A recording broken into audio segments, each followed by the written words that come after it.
So you started as an actor. Yeah. Oh yeah. Yeah. 100%. How do I not know that? Because I never did acting when I was like old enough to make it count. This always counts because it's always the experience that drives everything forward.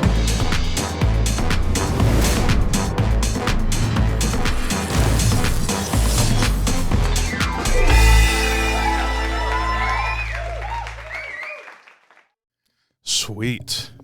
Kyle friggin' Gregory. Yes, sir. PG. Dude, it's so good to have you on, dude. You have no idea. Yeah. It's great to be here. I'm pumped to have you here. Let me just switch this so you're not staring at yourself the whole time. That looks good. That looks good. Sweet. So what's up, dude? Projects, school, Yeah? teaching. We haven't talked in forever, it feels like. It has been. And honestly, this is the first thing. You're the first person I reached out to right away. I was like, I have to catch up with catching up on the things that people ask me about. And so I was like, Nick, it's been a bit. You're the best, It's been man. way too long. It has been way too long. And so I was like, this is a great way to catch up and stuff like that. But obviously, I've been super crazy with Endicott and teaching. And we just closed out Romeo and Juliet.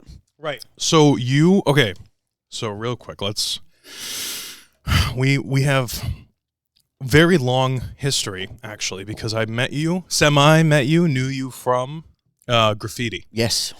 Charlie Norton. And it's a short film that a mutual friend of ours did for college, and you were an actor in that.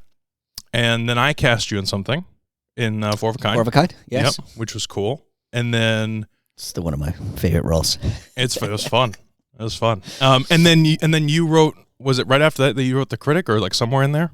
Yeah. Because in between Graffiti and Four of a Kind, you did Blood Brothers, right? So Blood Brothers was done, but because the pandemic and everything, we actually had to film extra footage, but we had to wait for the leaves to come back. And so Right. that's why that was still happening, is because we had filmed everything, and then we realized we need some establishing shots, but we had to wait for the leaves to come back, and then the pandemic to slow down a little bit. Right. And so, so technically we were still working on that. But Yeah. But it's okay. So it's been like really interesting though to watch your like the trajectory of like everything that you've been doing. Because when I met you, you were, and I don't want to say just an actor, like it's so easy to be an actor, but like you were an actor, and then all of a sudden you were a writer, producer, director, filmmaker, and then now you're a teacher and stunt fight choreographer, and like it's like insane. You're a writer like for like narrative like books, and you've done like memoirs, and you're doing a whole bunch of different stuff, dude. Yeah, So there's like, get ready, folks. This is gonna be like a 17-hour podcast. I'm just kidding. The funny thing is sometimes I feel like I just do too much. But I want to, you know me, you've worked with me. I love learning. Yeah. And sometimes if I feel like I even have an inkling of knowing something,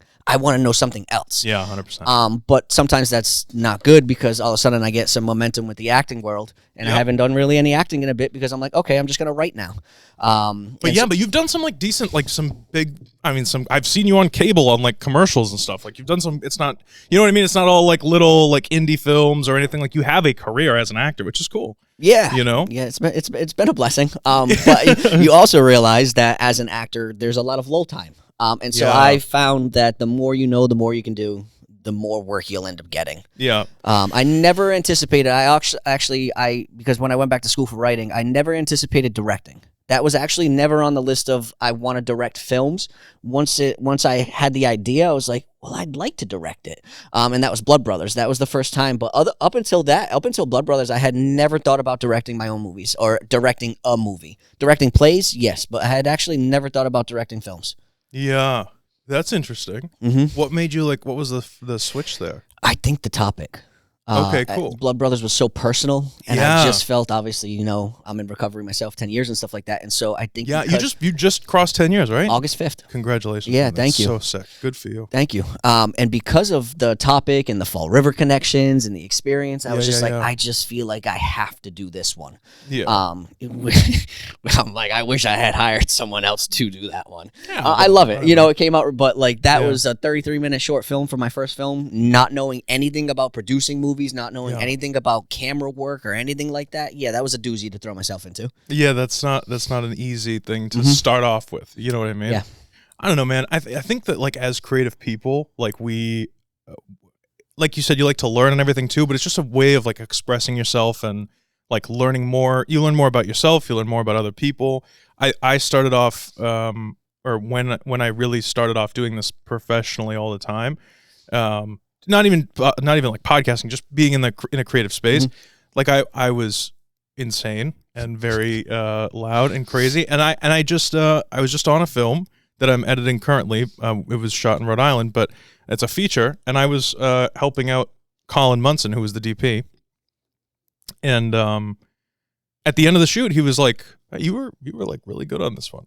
And I was like, "Well, I'm old now." You know what I mean? I'm with age, I'm calming down a little bit. Yes. But seriously, like it's just there. You learn so much about working with other people. See, I like all forms of art, whether it's music or painting or sculpting, and I love it. I love doing it. And I like talking to people about it and everything, but filmmaking specifically is such a weird art form because you're required to work with so many other people, and you have to literally put the trust when you're the head honcho. Yeah. You have to trust everybody from the PA to the art department to the sound person that they're just going to do their job. Yes. And I'm not good at that. I am not good at that. I am right there with you. You know? And I think that's ultimately why I sometimes take on too much for the first time or second time and stuff like that. And you start learning who is actually committed to their word and stuff like that. With Blood Brothers, my costume designer and the person who's supposed to help me with locations and stuff like that bailed last minute. The costume person literally was like 2 weeks before, and I was like, "Hey, do you have any sketches? Do you have like costume renderings I can see?" And they were like, "Oh, I haven't done anything." And I was like, we're filming in 2 weeks, right? Like, this is not just like, we're not just throwing around. I'm all about like, what does the shirts look like? Do the matching colors, the detail of like, who's wearing blue, who's wearing red, is there any red in anything? No. So we have to have and I was so focused on everything else that I just assumed they were getting the job done. Yeah. And then once I found out, I was like, okay, well, it looks like I'm doing costumes now. So I ended up costuming that whole thing myself too, which is like, obviously I was like, let me see your wardrobe. What do we have? Yeah, it's insane. But it's those small, I completely agree. Yeah. And you work with a whole bunch of people. Yeah. Everyone is vastly different. Yeah. And not to mention the fact that like, it's weird because it's your baby. Essentially. So you're trying to create something that is, like you said, super personal to you, and it doesn't matter if it's a comedy or a drama or a horror movie or whatever, you're making it. It's yours. So it's weird because you want to have, especially when you're first starting out, you want to have the commitment and the drive or whatever from everybody else there, and you have some high school PA or whatever, and it's not really like their job to be as committed as you are. They're there to do a specific job. Yes. And I've always been a big proponent of, I've told a lot of directors this that I've like AD'd for or helped with, and it's like, no one on earth, even the viewer, like the people who go and see it later who are like, oh, this is a great movie, whatever. No one is ever going to care nearly as much about this story as you. Yep. You know? And so as long as you realize that, and it's not a personal thing, and you can't like take offense to it or whatever. Like, you just have to realize that you care the most, and they're going to do their job, and then they're going to go home. Yes. And so, like, if you care about something, you have to be the one to, like, take over it and push it forward over. But you've been very impressive to me in summation of that little thing. You've done so much stuff. I don't even know what your lower third's going to say when I put it in there. Like, the little I don't even know. It's just going to go endless things that you are. But you're an incredible person, and you're an inspiration.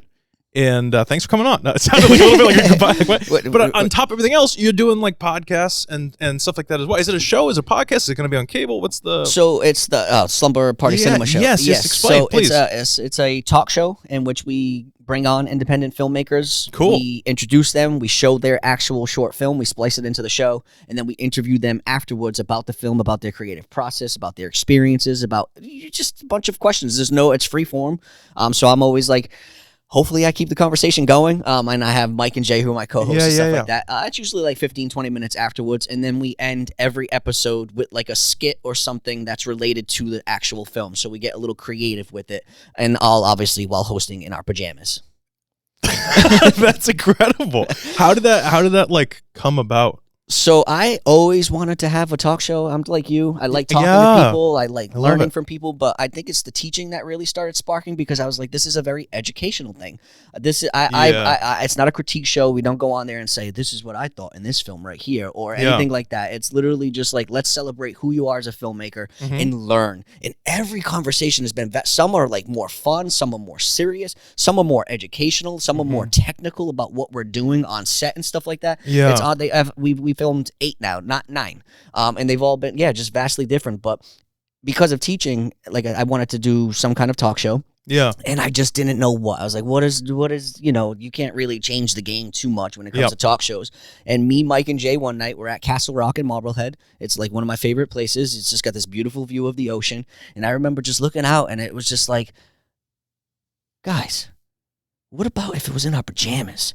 And they're like, they're like, what are you talking about? I go, a talk show where we were just interviewing people like we were in our house in a living room, just talking about film. It's like a little viewing and stuff like that. And they were like, go on. And I went, a pajama party, a slumber party. Yeah, pillow fights.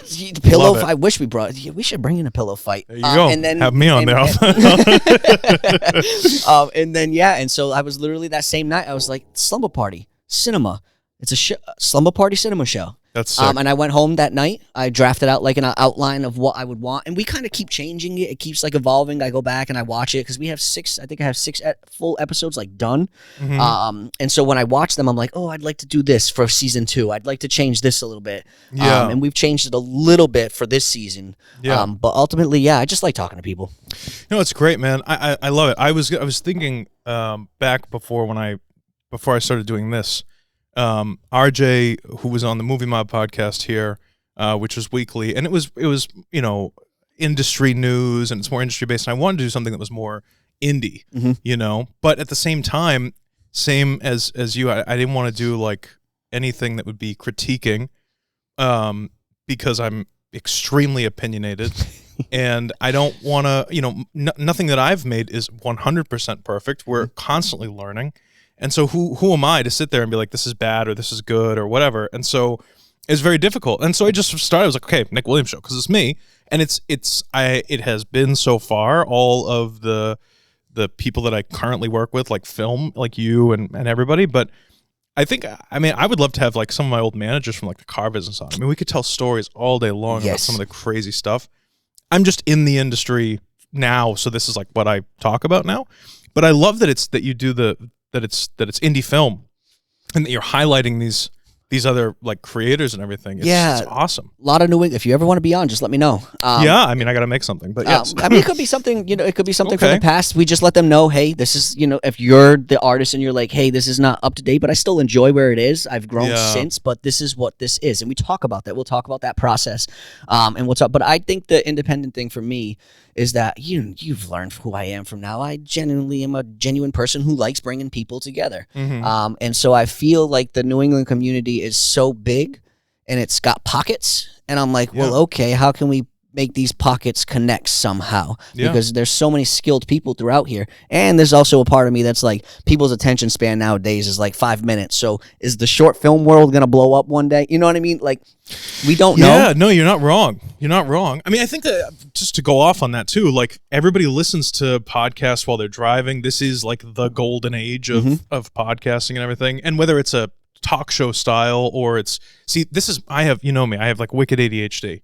So and I have had like last week or 2 weeks ago, I had Bluff Boy Andrew Allen and Sam Luca, and I had all 3 of them on, and I loved it. It was a great show, but I end up watching them as if I'm watching a show, and they just talk, and like there's nothing wrong with that necessarily, although I am the host, but like when it comes down, like I want to like know every time I feel like I see you, we're on set. Yes. And this is part of why I wanted to start this. So I had each one of them on individually for 3 episodes, and then I had all 3 of them on. And in my opinion, and it's my show, I'm critiquing. They didn't do anything wrong. In my opinion, the worst episode is the one with all 3 of them. Because like there's so much crosstalk, and I'm trying to talk to 3 people at once, and like, but the individual episodes where like you connect on like why did you want to start acting and why did you want to get into film, and like because I don't know anything about these people that I see all the time. Isn't it crazy? That's the key. You trust people so much on set, but Yeah. at the end of the day, you're like, aside from what I see on social media, I don't know much about how'd you get started. Who are you? What are your likes? What are your interests? 100%. Like, I would take a bullet for some of these people, you know, metaphorical. I would take a bullet for some of these people that I work with on set, and I'm realizing that, like, I don't know anything about them as individuals and people. I'm like, why? So I had Ryan Collins, and I had Billy on. And I saw those episodes. It's awesome. I mean, they're awesome just to sit there and kind of, like, talk about stuff. I love the crazy set stories, and I love as long as you're either punching up or you're punching sideways, or, you know, I'm never going to put anybody down, you know, but I am, as you know, a crazy, loud, sometimes not the nicest person on set. So, like, I'm the first person to be like, yeah, I'm crazy and loud and not the nicest person on set. So, like, if we're going to talk about me, we can talk about, you know what I mean? Like, yes. But I'm never going to take something like, and I'll use yours as an example. I can even use one of mine as an example, like Training Wheels. Like, I'm never going to take someone else's movie and be like, oh, Training Wheels, that just sucked. That was like, it's unproductive. It doesn't help anything. It does not. We can't. You know? I actually just had that conversation in class today. We're working on monologues right now.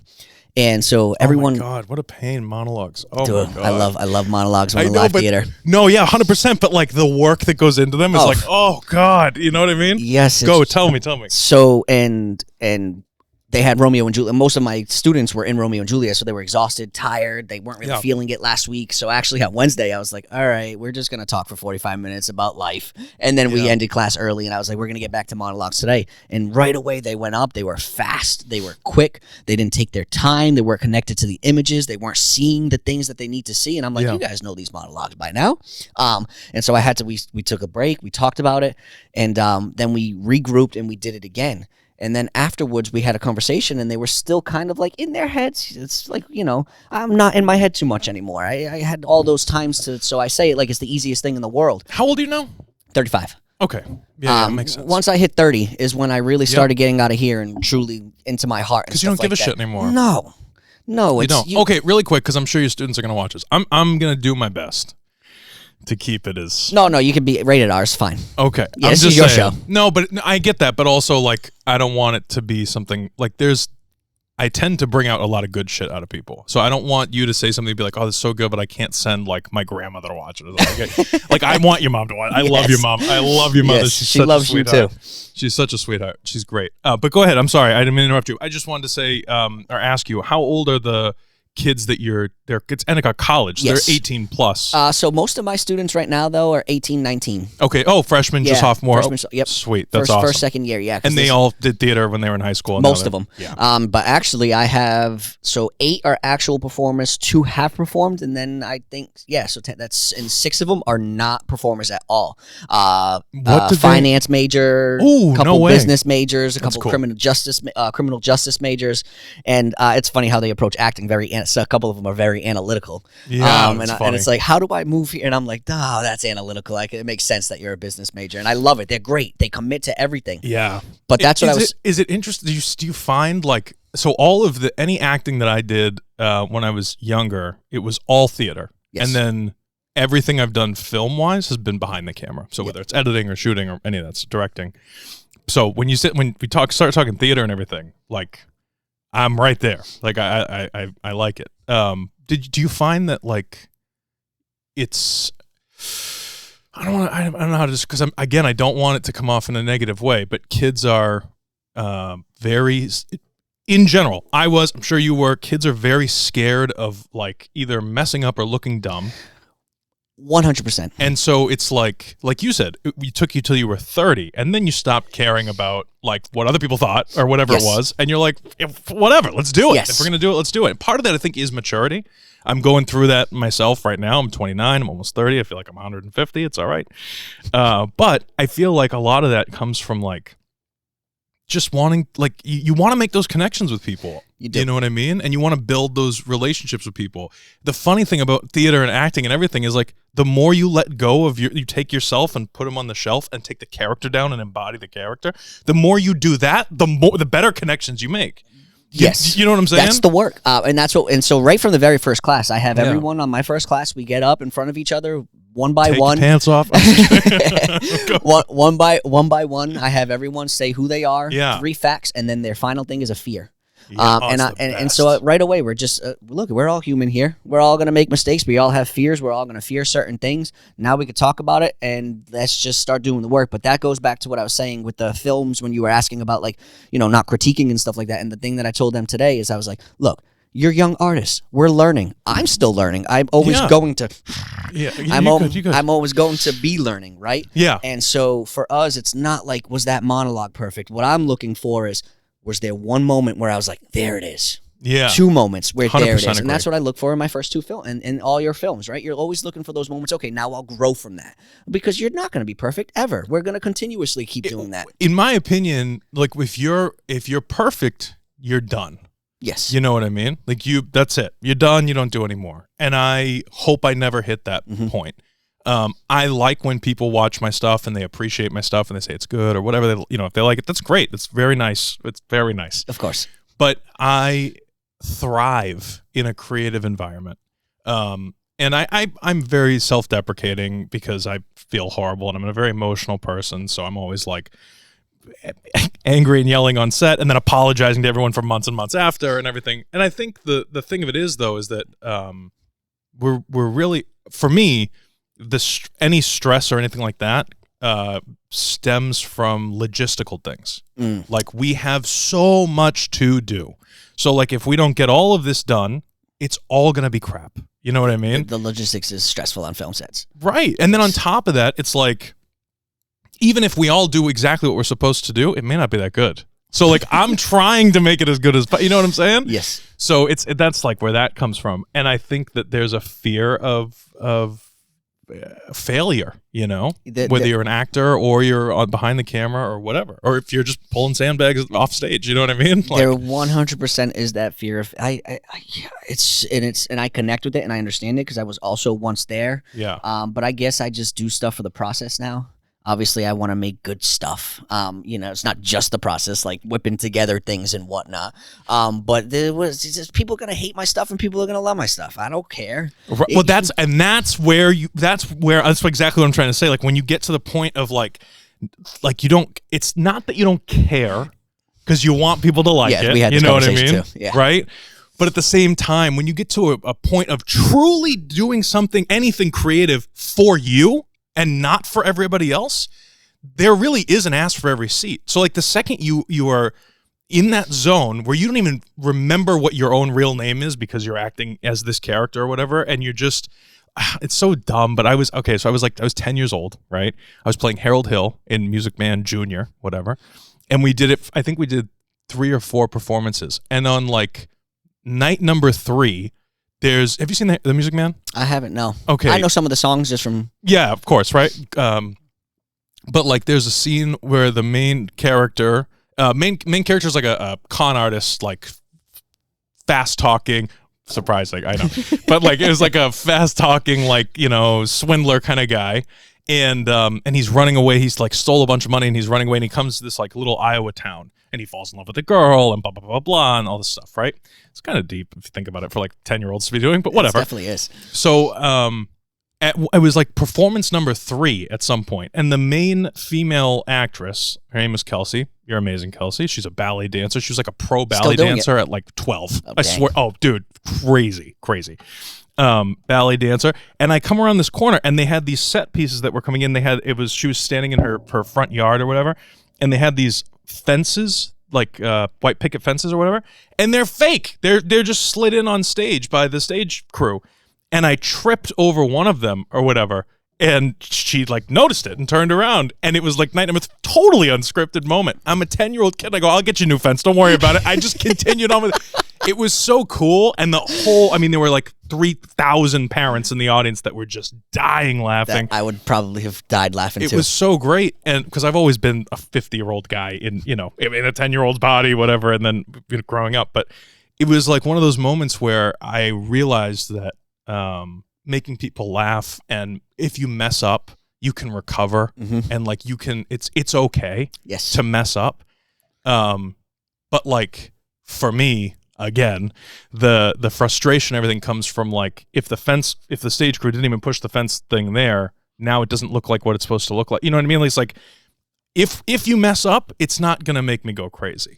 If you don't do your job at all, I'm gonna murder people. Yeah, 100%. I always say if you mess up, just stay in character. Right. And figure out how to move forward in character. We mess up in life all the time. All the time. When we were shooting Four of a Kind, I mean, I remember telling you, like, just have fun with it, man. Like, just go crazy because you're supposed to be like a crazy kind of cokehead, like manager guy. Like, just go crazy and have fun. And you did. I mean, you were amazing.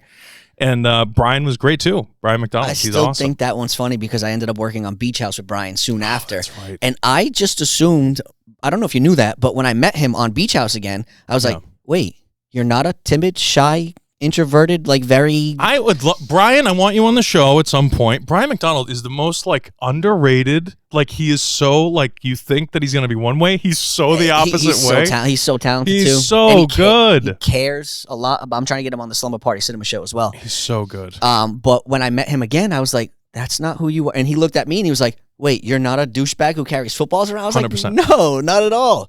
But I honestly wish I could do that. I would go even further. But having that football around, that was like some of the most fun I've had on set. I was just blast. It was great. And I actually want to have the manager on that character's based on. You would love him. He's so funny. Funny guy. But yeah, no, it's cool stuff. So how was Romeo and Juliet? It was amazing. Yeah. Truly incredible. As a teacher, professor, just mentor, it was the journey to see from the beginning of the show to the end of the show. Mm-hmm. Shakespeare is tough. Yeah, you think? 90% of our cast, 95% of our cast has never done Shakespeare before. Yeah, so you have to deal with the emotions, the language. It's the depth of the show itself. There is a lot of tragedy in Romeo and Juliet. There is a lot of weight. And so at the beginning, we had a lot of, like, I can't do this. Some breakdowns because the stress was overwhelming. Yeah. And as a professor, I'm like, I can't say we have to stop because you have to work through that because you can do it. Yeah. Like, it is possible. Yes, you can. Please just trust that we're saying, like, this is why we're here. We're learning. We're growing. We're going to figure it out together and we're going to get there. And then by the end of the show, we had some people who were literally ready to, like, or at least feel like they were ready to leave the show because of the stress. By the end, be like, yeah, it's my job. Yeah. And we were like, yes. You like what the second that you want to okay, this is like I tell myself this all the time. And we were just talking about this right before we started rolling. Like the second that you want to give up, that's the moment of growth. Yes. That feeling is just a miscommunication in yourself. You're not understanding what the feeling is, and you don't actually want to give up. It's just that, like, now you've been walking on flat ground, and now there's a step up, and you just got to. Maybe it hurts, maybe it feels weird, maybe you're not used to doing that because you've been walking on flat ground so long. But you got to take that step out of your comfort zone a little bit and be like, okay, this is the moment of growth to keep going. Yes. And then the second you take the first step, you're like, oh, this is what growing feels like, and you continue going. You continue, and the growth from the beginning, just like every rehearsal and every week and stuff like that. And Katie, shout out to Katie, is just an awesome director, brilliant director. Like understands how to make beautiful pictures, and she just allows me to acting coach. Right. Like I just get to focus on the acting and stuff like that. And my big thing is I play the meditation music called Air. They crack up. They have some of them have it on like their Spotify playlist now when they're not feeling grounded. But my big thing truly is just like I've learned over the years that you can learn all the technique, you can learn everything you possibly could, but until you open up your heart, you ain't gonna be a good actor. You're not gonna be a good actor. It's very difficult in my opinion, this is you know what I mean. Sure. That if you're not open as a person, how can you feel emotions as a character? Right. How can, and I say it all the time. I'm not an emotional man, but I feel my emotions. Right. Sure. I don't go around crying all the time and Right. stuff like that. But I'm well connected with who I am now, and that was sobriety. And by the time I course. hit 30 and realizing I had 5 years of clarity and stuff like that to just really fine tune and all that stuff. Yep. But that's like my biggest thing to them. I am constantly working on just like breathe, open up.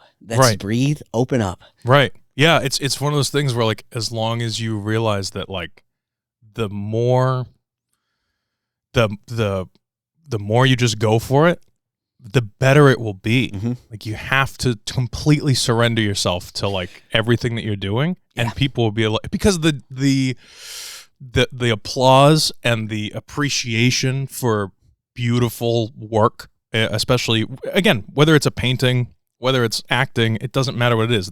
The feeling of appreciation is like a positive form of jealousy. When you see something amazing and you're clapping, or beautiful performance, you're clapping because you're like, fuck, man, I wish I could do that. Yeah. That's so cool. I'm so, again, jealous isn't the right word, but you get what I mean. Like, I know what you're talking about. Yes. That, like, I wish that was me. I wish I could do something as cool as, I'll never be as good as that. You only get there with that applause and everything if you commit 100%. Yep. And I literally mean, if you commit 99%, you can tell. The whole audience can tell. It's like he doesn't want to really be there on stage. Like, this is such a waste of time, waste of money. And it, as you were just saying, with the short films and like the age of TikTok and all this stuff that's going on right now, it takes like 1.3 seconds to lose somebody. It's fast. So if you're like not in it, yep. Like if you and I'm sure I've said this to you. I've said it to a bunch of actors before. Like when we're on set, like, do you want to take a minute? Do you need any more extra? Like, do you want another take? Do you want to like take 5 and then we'll come back to this? Like, because you got to be there. You got to be in it 100%. And if you're not, and you're like, okay, well, everything was good, but whatever. It just, once you're in editing, it's so expensive to go back. It's so expensive. We don't want to go back. Right, 100%. So yeah, no, I loved it. We worked on The Critic together, yes. Right? Which you wrote and directed, and there was a moment where Allison, who's a wonderful actress, was coming in, and you were you were stressed because we were shooting a lot of pages. And that was the first day. No. This was the house. Yeah, yes. the house, in the house, and we were shooting in somebody else. Like, I'm pretty sure the owners of that house went and got like a hotel or something. Vic, yeah. I put them up in a hotel for the 3 days. Right, for 3 days. But Yeah. we had like 20 pages or something to shoot inside that house, so it was a lot of stuff. And there was a moment where, I mean, I was the editor. I wasn't really assisting, but I jumped in anyway because it's me. But there was a moment where you were like concerned about what the lines were that you had written. And I remember I walked up to you and you were like vibrating. I know what you're talking about now. I was trying to figure out, how does this make sense plot-wise? Right. Yes. Right. And I said to Allison, I was like, okay, hold on, Kyle. Allison, what would you say if you weren't like this, if you were just coming in, like, what would you say in the situation? She's like, well, I would say kind of exactly what's there. And I was like, dude, trust yourself. Like, you're doing, it's right. Like, you wrote exactly what people would say in a normal situation. And I mean, specifically, like, it didn't have tons to do with the plot, the lines that we're talking about, but it was like it was just a great moment of exactly what we're talking about, where you weren't even on camera, but you were like, it spread out like, you know, hot butter on toast. Like, you were in every direction. And I was like, bro, you're doing it. Like, we're doing it. It's good. It's good. Let me be the guy that yells at people, like, just chill. You're good. You're doing the right thing. And it worked. I mean, I think that The Critic came out really well. I think. I'm biased because I was the editor, but I think it was very good. I do too. You know what's funny? Going back now, I still feel like I probably could have shaved off some time. Maybe. I think my dialogue in certain scenes could have been a little bit choppier, meaning like, you know, a little bit tighter. Save the next one. But I think that's my theatrical side. There's a part of me that loves long scenes. Yeah. Because that's theater, right? And I love living in the acting for a little bit longer than I should, or that's needed for film sometimes. Yeah. And that's just the nature, and that might end up just being my films moving forward. You know what I mean? And if that's just what it is, that is what it is. I love that you've worked. Obviously, you've worked with me like four times now, I think. Yeah. And so, but as a director and writer, like, I do love the theatrical, let's just sit in this for 3 minutes, because why not? Because that's usually scenes, the scene in The Critic that takes 3 minutes in the kitchen with Mikey and his dad would technically in real life take like an hour. Yeah. And I'm like, so you know what I mean? How do I cut that down to 30 seconds? It should at least be 3 minutes. Well, and that's the craziest part. I want to know your opinion on it, because Blood Brothers and The Critic were both like longer short films. They were not 5-minute films. Mm-hmm. We're talking like half hour, in that range, 20-minute plus. And do you feel like, because I feel like this a lot, do you feel like you sometimes bite off more than you can chew? Like, is that anxiety there of like, whether like, I'm talking pre-pro wise, like before you even jump into it, you know what I mean? You're like, oh, this is a big one. Yes. Like, this is a big deal. Because to me, the 5-minute film is more difficult than the 30-minute film, because you're trying to squeeze like a beginning, middle, and end in 5 minutes, and you want to tell a cool story. But and I'm only mentioning The Critic specifically because I was on it, but The Critic has like, I think there's like 10 characters that all have lines that are main-ish characters. And I mean, it's a it's a mini feature. Like it's a big movie. Same thing with Blood Brothers. And they're written like mini features. I think it's a part of me with the technical side where I enjoy having the A, B, C, D storylines. I enjoy those little storylines that could build it. And I'm like, okay, well, 15 minutes. What's another 15? And then actually, it's like I agree. Festivals may not, but I agree. Festivals do not agree. Even though the critic is doing pretty decent in festivals and stuff. That's awesome. But yeah, I think that's ultimately. I try. I actually wrote the Garden Club, which was a script I really wanted to do, and I actually had Brian in mind for it, which was like this crazy garden club with like old ladies running a garden club, but they use it for. I read this. Yes, you sent me that. It's very good. But that was another one where it's going to be another half-hour movie, and I was like, I just don't want to do that again. So the next one I'm thinking about is called Lacrimal, which is a lot shorter and tighter, and I could see how it can be tighter, less characters, and I don't have to worry too much about the B, C, D storylines and stuff like that because it's just going to focus on the two main characters, and I'm thinking that's it. Yeah. I say that now. Well, Draft 5 comes out. And we'll see how it goes, I'm sure. That's awesome. So what, all right, so I want to talk about these kids more, the Romeo and Juliet. What's your, when is your like season? Like you must have been going over the summer and stuff with them, right? No, so we actually, the first day of classes was like August 28th, I think. You pulled off Romeo and Juliet. We started in November. And you pulled off Romeo and Juliet starting in August? We first day of class was August 28th. We had auditions the first week of September. We cast over that weekend, and then we started rehearsals on like September 14th. So I think we had a 6 or 7 week process from auditions to the time it went up. Mm-hmm. And we also, Katie, and she asked me for my opinion, and we did some cuts and stuff like that, but it was still a 3-hour version of Romeo and Juliet. So we didn't cut it down to 2 hours. We lived in it. And it was beautiful to see it all come together in that short amount of time. But I think that's just the work, right? Is you could have 5 months and it's still going to get the same result because there's something about time crunches that tells the brain we need to do it now, right? There's a lot of procrastination sometimes, and so if you don't have that time crunch, you kind of will not. You'll just do the work at a slower pace rather than putting it all into a solid bunch. You just slowly get there rather than like, okay, we need to get there.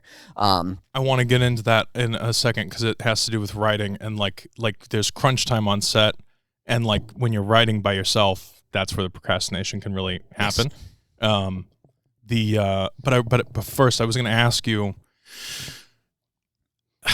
It's not a critique of the students at all, but I would just the difference between casting a class of people that you have to work with and being able to cast something like the critic, where Mikey was great, but if he wasn't. Right? You could have gone on backstage and cast anybody in that role. And you have, I don't want to say endless, but it's endless, okay? For purposes there's a lot of options. There's tons of options.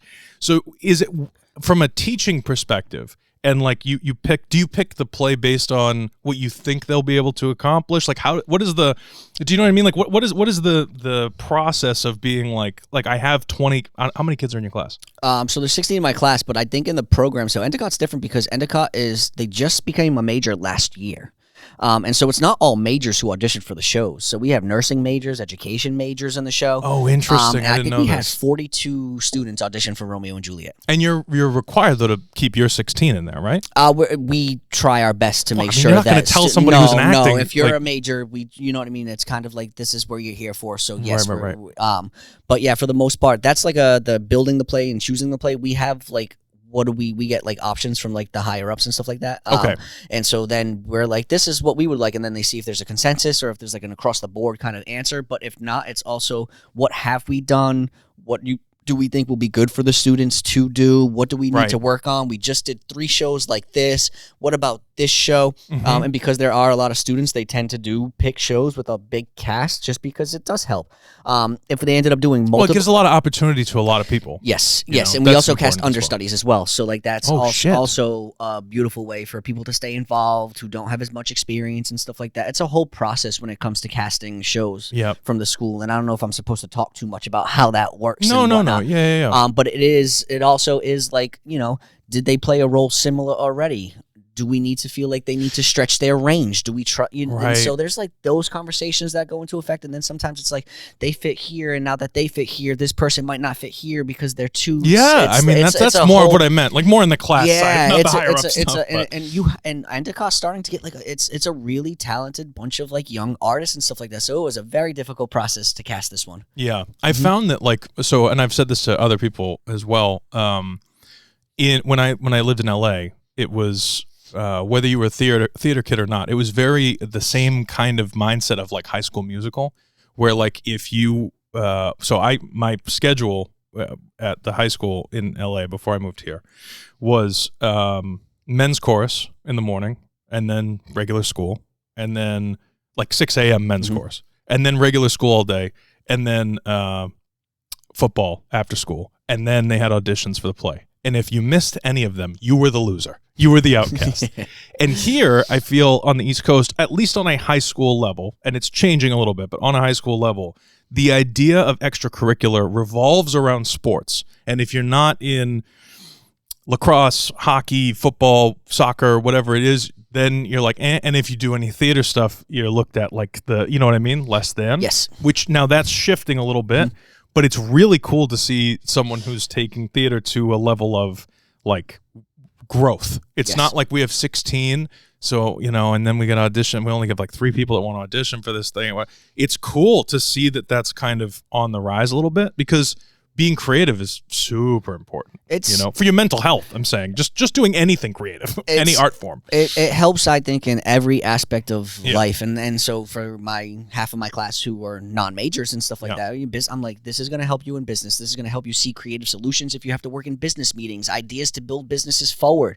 It just all around, and ultimately though, it also just breaks you out of the comfort zone, so you feel comfortable doing something. If you do anything sales related, acting is huge. Acting is huge. If you're just going like for me personally, like I have a reputation for being able to make a friend with anybody, but it's from being in improv classes and stuff, and like looking like an idiot on purpose, and being okay with that, and then realizing that when I go into a situation like or even like dating, like fear of rejection and all that, it's out I'm okay, fine. So I won't be me, and then it doesn't matter because I'm not the one getting rejected. You know what I mean? Yes. And like I don't mean it in like psychotic. No, way, of course I know what you're saying. Multiple personality disorder or anything like that. But at the same time, like it really is.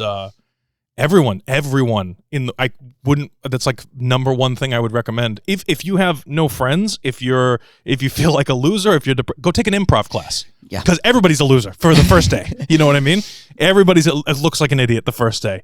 And then all of a sudden you like start to grow. Like that's one thing that I feel like social media has kind of destroyed a little bit, unfortunately, is the like group activity of anything. Sam Luca was on recently. He was talking about how he does film stuff, but he has a what is it called? Disc golf, like frisbee golf, right? He has a group of people that he does frisbee golf with. None of them are film people, and he loves it because he goes out and he like has his friends that do something completely different. Mm-hmm.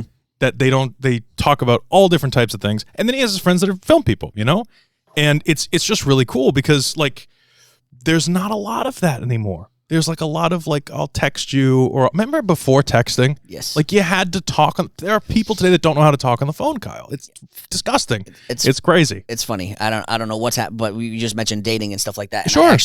I wouldn't say I started talking to somebody. Oh, nice. I don't know if that's gonna. We'll see if that goes anywhere. Yeah. That's how it works. And I had mentioned like, hey, we've been texting for like 3 weeks. You think we could, finally hop on a phone call? And they were like, oh, that's great that you would ask that because no one really wants that anymore. I'm like, how else do I get to know someone? I'm all about first dates and stuff like that because that's how you really get to know someone. It's just like because you can't mask anything when you're face to face, and I'm very comfortable with who I am and stuff like that. So I have no fears of being. I don't change. This is who I am. This is you know what I mean. I grow and stuff like that. But like, in 5 months from now, you're not gonna learn like, oh my god, I'm so dark and like exactly. This is me. Yeah, no, it's I don't know. It's a cool like I don't know. Acting it just helps. It's very helpful. It is, and they're seeing that too. And that's the greatest thing for me in the classes. Even the performers are commenting on how the non-performers commit and they show up, man. It's awesome. Yeah. And I also think that I set a tone. Like, I was an athlete. I was the person Sure. who played sports. And the only reason I got into acting is because I remember junior year, my buddy Eric was sitting on the side of me. We had to pick classes and we had to do electives and stuff like that. I was captain of the wrestling team. I had no interest in art or and I remember leaning over and I said, "Hey, Eric, what do you think's an easy A?" I was like, something I just don't have to participate in. And he was like, the acting class. Yeah. And I went, really? He goes, yeah, just take the acting class. The teacher, he's old. He's not. But guess what happened? When it was time to take that acting class, that teacher had retired. Of course. And of so course. my class, I Of had course. Mary Zima.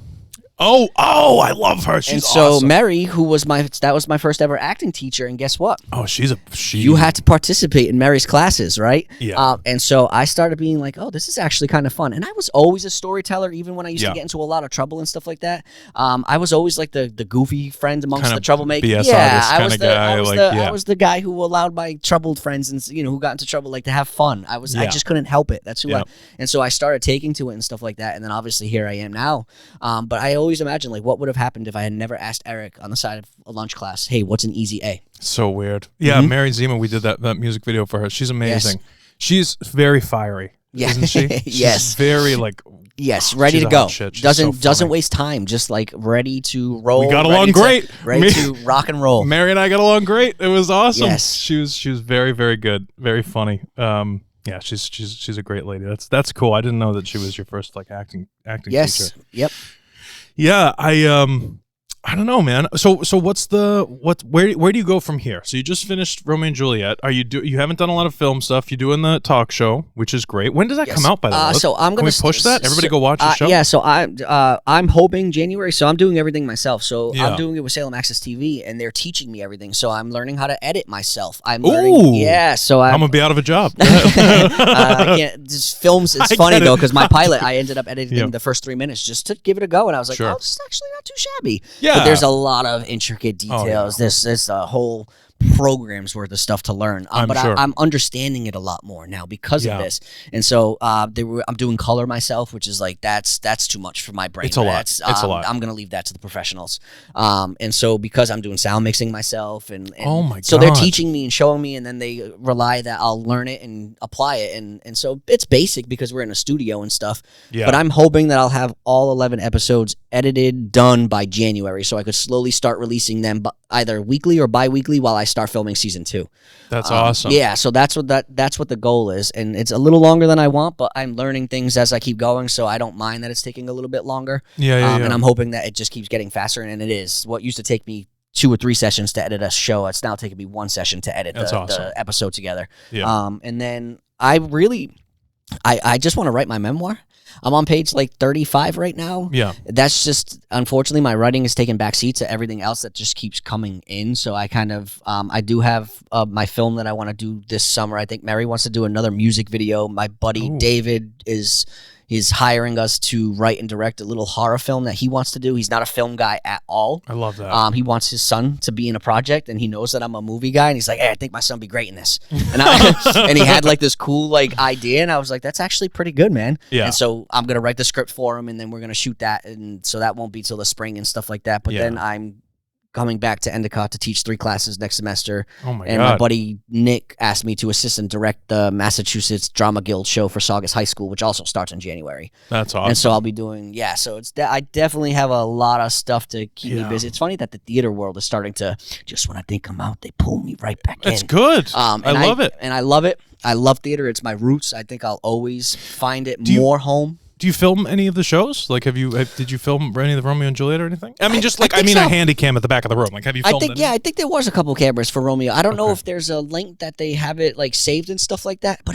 you know what the thing with filming theater is? It's not the same. No, unless but I'm saying for your records, so you have it. You know what I mean? Like, yes, for records and stuff like that. But I know for like people watching, sometimes with those flat handy cams, you like emotion reads differently. It reads flat. Oh, 100%. You're not up and close and personal. Yeah, so it's not the high def. You can't. But yeah, I do think for records and stuff like they have most of that. Yeah, that's cool. How do they do? I mean, I don't know if you know this or not. It's but do they do like stage crew stuff like that? Is that a whole separate thing, or is it your people doing? It's like, our people, sets and all that stuff. Yeah, it's the program. So Nick, who the one just hired me, he did. I think he was lighting and set design.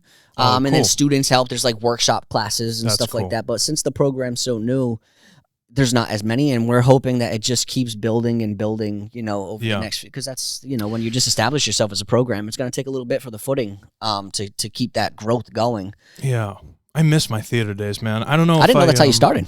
Yeah. Oh, when I was so I moved to Massachusetts, or back to Massachusetts, I should say, between freshman and sophomore year of high school. Weird time to move. Have I ever shown you the stage that I used to perform on? No. You want to see this? Yes. Oh, dude. Oh, you got cool things you can pull it up and show me right here live? You have no idea. Of course you have the footage and you know how to pull things up live. Oh, yeah, dude. Absolutely. As soon as I asked that question, I was like, yeah, of course he does. You have no idea. I'm surprised that we never talked about theater. But again, every time we've been on sets together, it's like we have to keep moving because we do. Yes, it's a lot. You're going to die. Remember, freshman, I was 14, 15, 16 in that range. And I was a freshman in high school. And I'm like, this is the theater.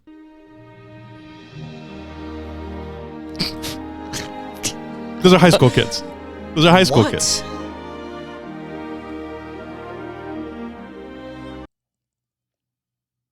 These are high school shows with these sets and costumes? 100%. I mean, I've seen some really good high school shows, but that's the Scrooge set. Look at this. Look at this.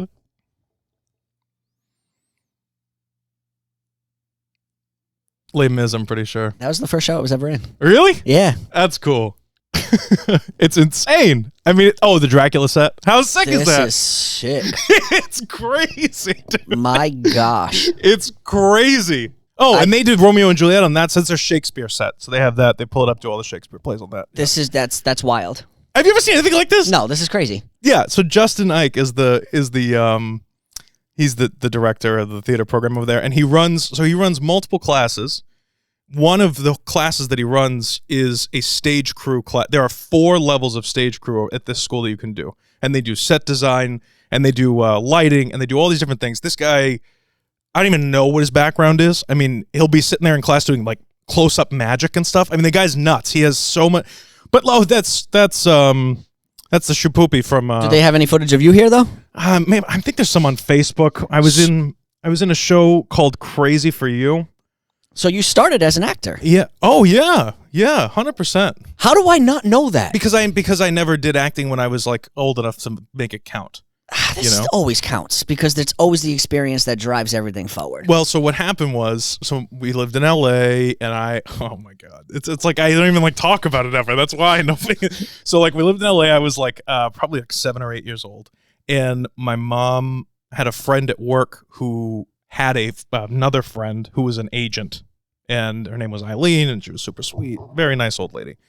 And my mom was like, I was doing theater and stuff, and my mom was like, oh, you could be in movies, you could be a little fat kid and everything, whatever, like wherever they need that.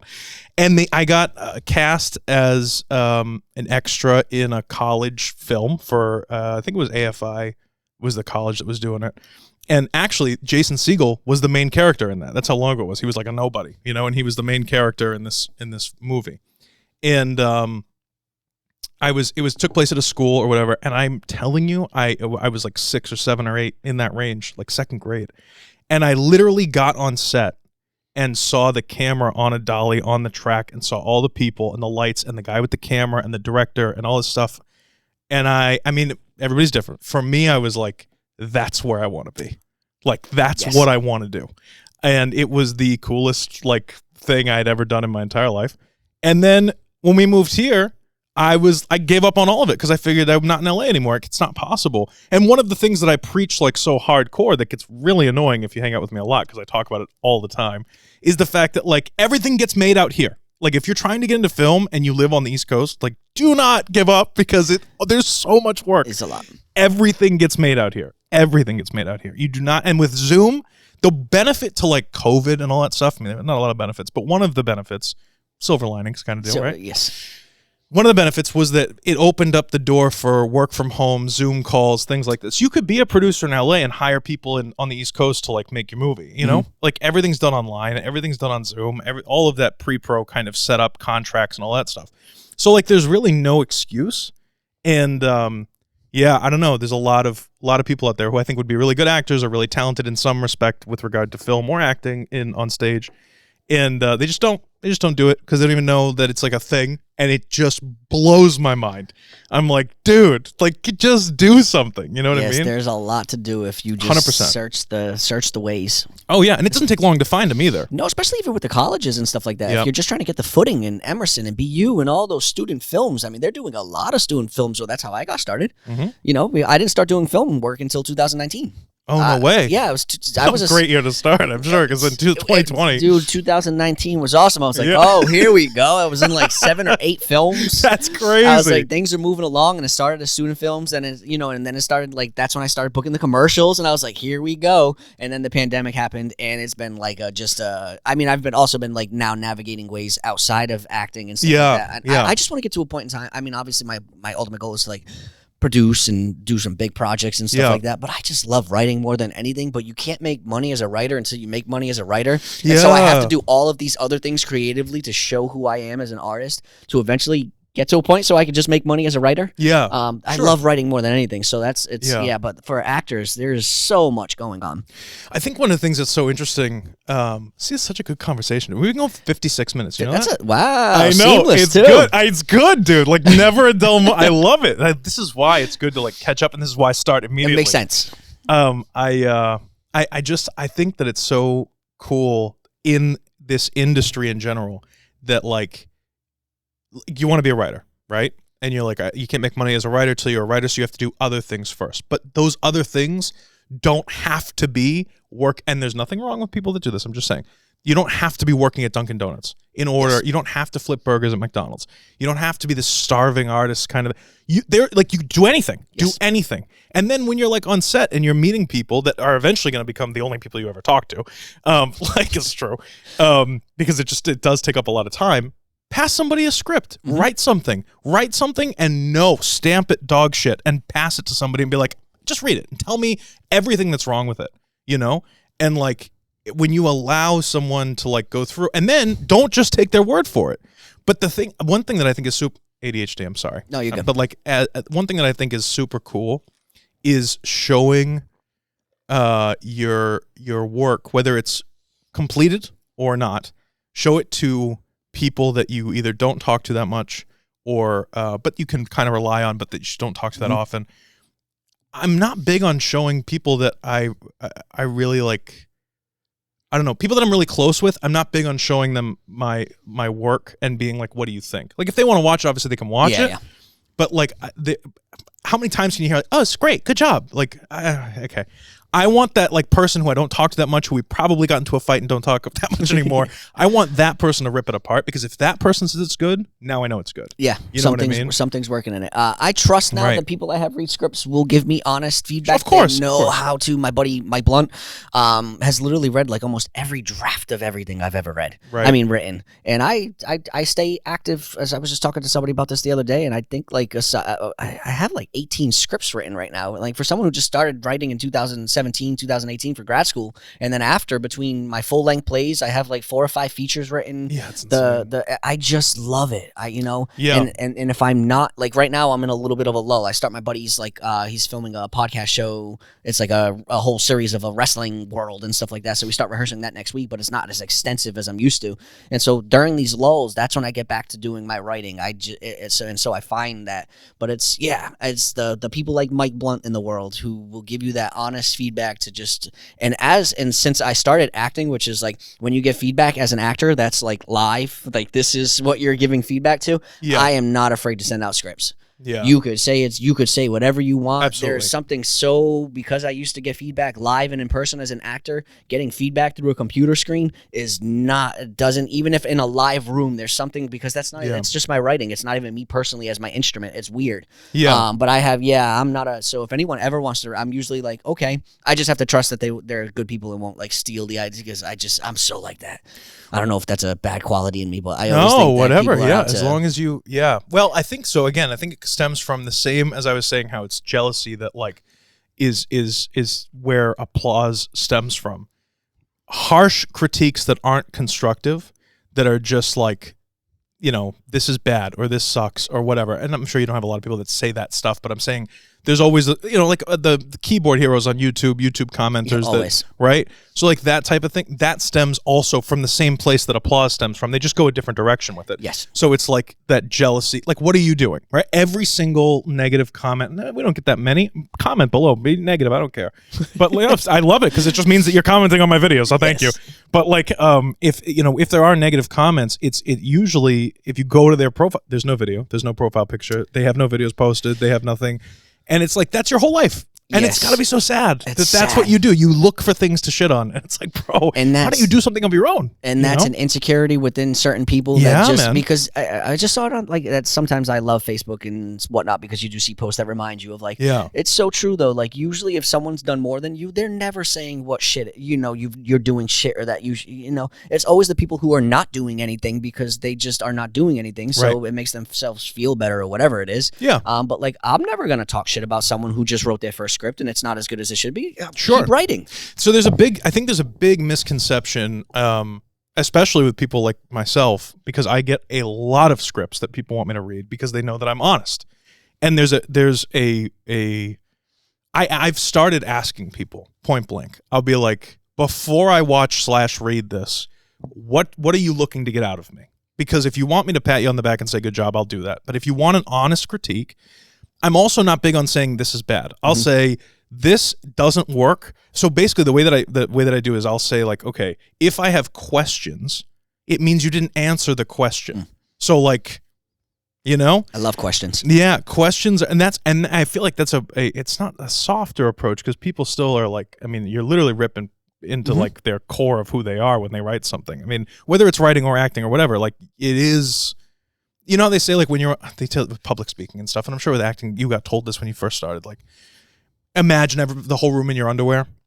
You know what I mean? Or in their underwear, or naked. Or whatever it is, right? Yeah. And then, but when you ask for critiques, it's the equivalent of, I'm naked, now critique me.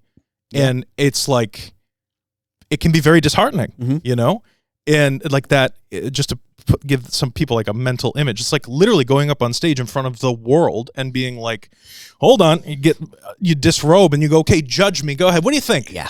And it's like, Jesus Christ, like that, some people can be fucking harsh.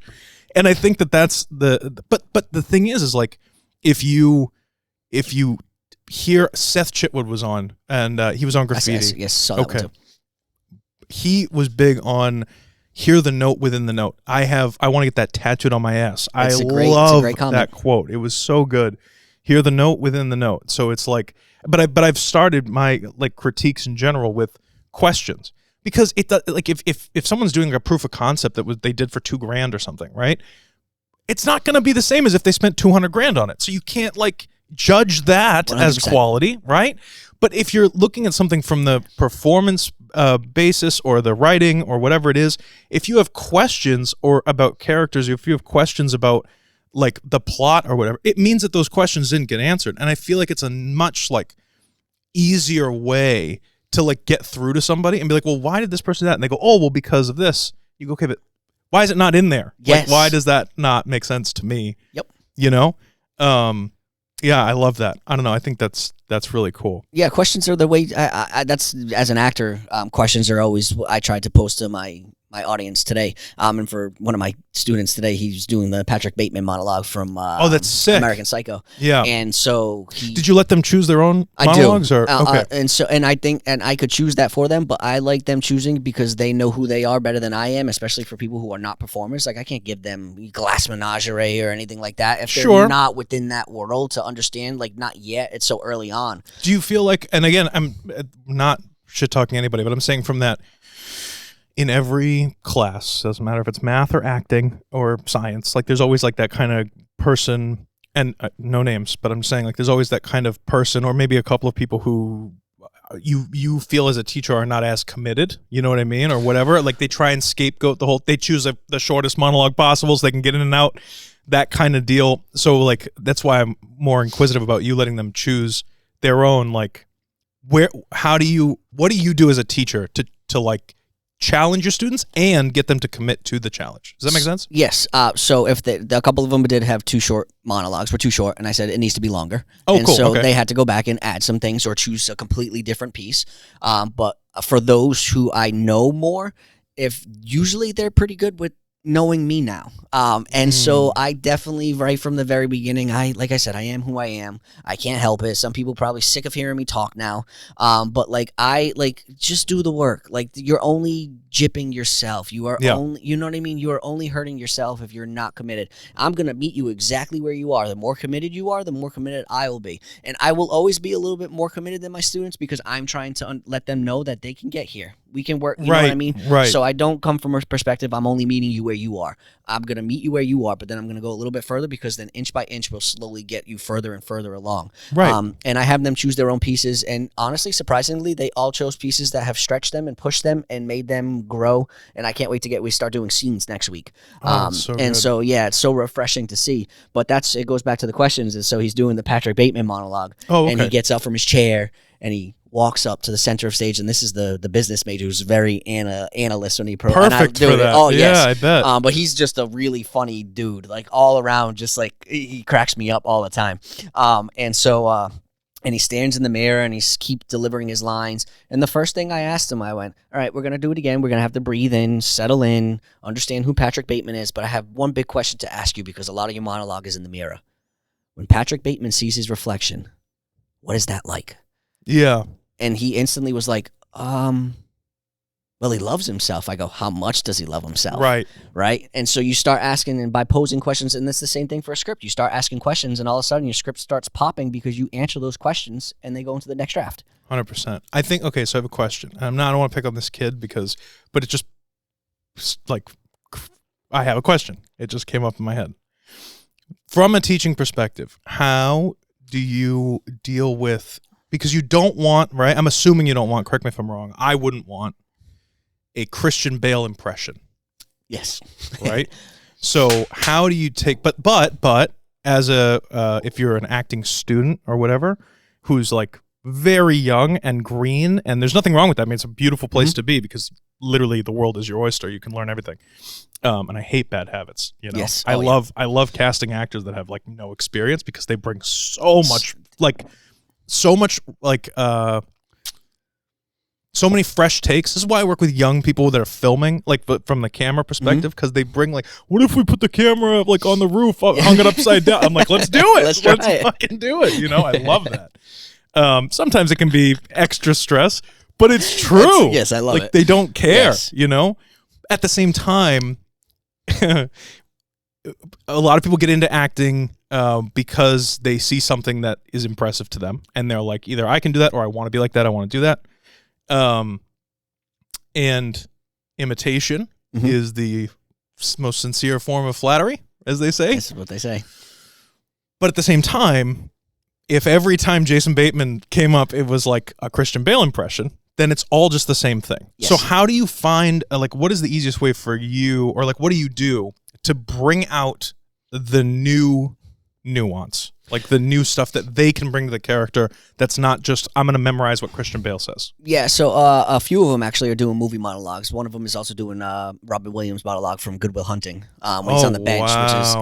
This is also a non-performer. He chose a beefy monologue. Isn't it funny that it's like, and again, not shitting on any of the acting students at all, but isn't it funny the ones that you like almost least expect? It's like that football quarterback guy who's like, bro, fuck it. He's like the best singer in the whole school. You know what I mean? Yes. Like isn't it funny how, and again, I'm not saying that the other people are bad, but isn't it just funny where you just don't think that someone's going to bring anything to it?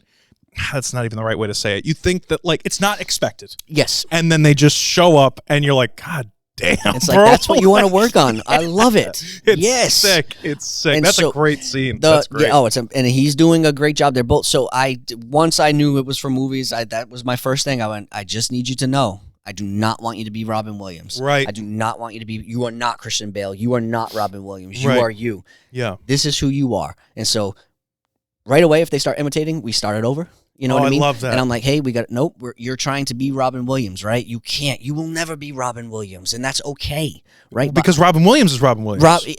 That's the biggest thing that I teach my students, too, is like, you'll never be a Robin Williams. You'll never be this, but you can be you. I will only be Kyle Gregory. Right. I'm not trying to be any other. I'm just trying to be Kyle Gregory. And so that's like a foundation of how I start my classes too in the very beginning. Cool. And so I want them to understand that when they start approaching things, it is always you. It is you approaching the work, never trying to be. And so we work a lot on, okay, now Robin Williams is a little bit older, right? And so when he's talking about how he had to hold his wife's hand and stuff like that, he has the years of experience to understand that wisdom. You don't. But at your age, how would you feel if you did have your 19-year-old partner dying from cancer, right? Right. Like, that's where we have to go sometimes as actors. I was like, that's where it needs to come from, not you trying to be Robin Williams saying that line. I need you to genuinely ask yourself, what is that like to hold my partner's hand while they're dying? Right. And how does that feel for you as a human? So, and it's a great thing too, not to go off specifically on this monologue, but like, do you know anybody who was close to you who either had cancer, passed away from cancer? We all do. Everybody knows somebody who passed away of cancer. People have dogs that have died of doggy cancer. It's horrible, Those moments, it's not like, yes, the word is wife. Yes. Replace it with grandma, grandpa, dog, wife, brother, sister, father, husband, whatever it is. That it's still love. It's still love. Love it's the same thing. And it's a little bit, your relationship and the things that you do in your relationship may be different with your partner versus your dad, but like, you still love your dad, There are a lot of dads out there who are not even very good dads, and you still love your dad. Yes. And that's where all of this like anger and all that stuff comes from if they're not a good parent, because it's like, I want it to be a great relationship. And like, okay, so deal with it that way. It's so interesting. It's so cool. Like, it's so cool. And it's all the same.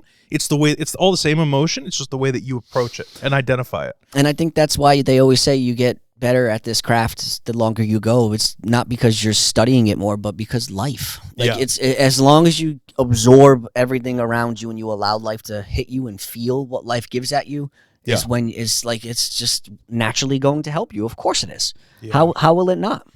That's cool. What are some other monologues examples?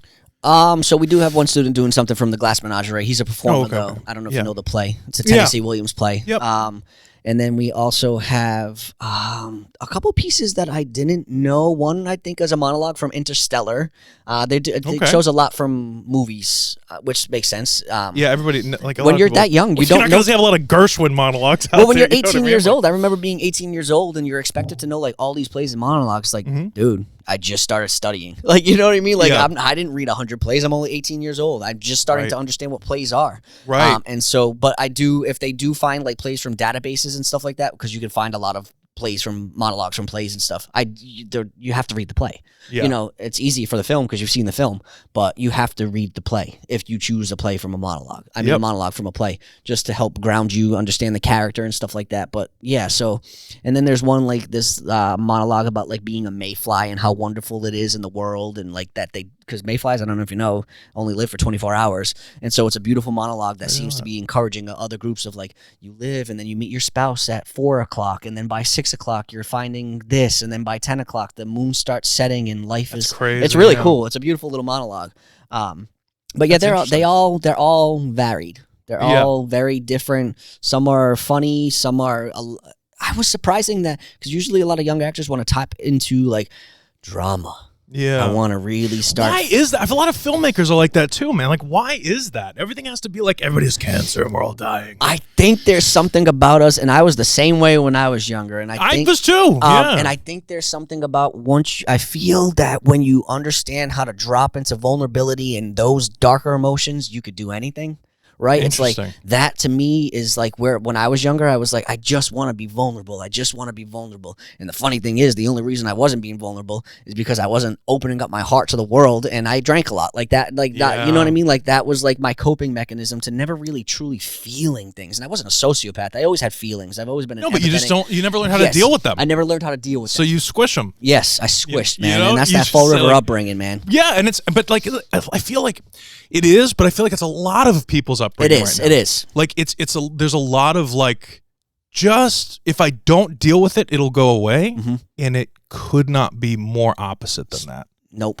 I get to the root of things right away, and I think a lot of people are taken aback by how like the moment I start seeing something, I'm like, let's just talk about it. But there it is. Dude, I could go off on this. Like I have over the course of my life, I have changed the way that I act with people, and not in a fake way at all, but just like taking note of like, okay, I like I said to you, I calmed down a lot in the last like 4 years, and part of it is like okay, prime example. If people that I really, really care about, like my family and everything, it gets weird when it's like my grandfather or my dad, because it's very like masculine, like, you know what I mean? Like old school raised people.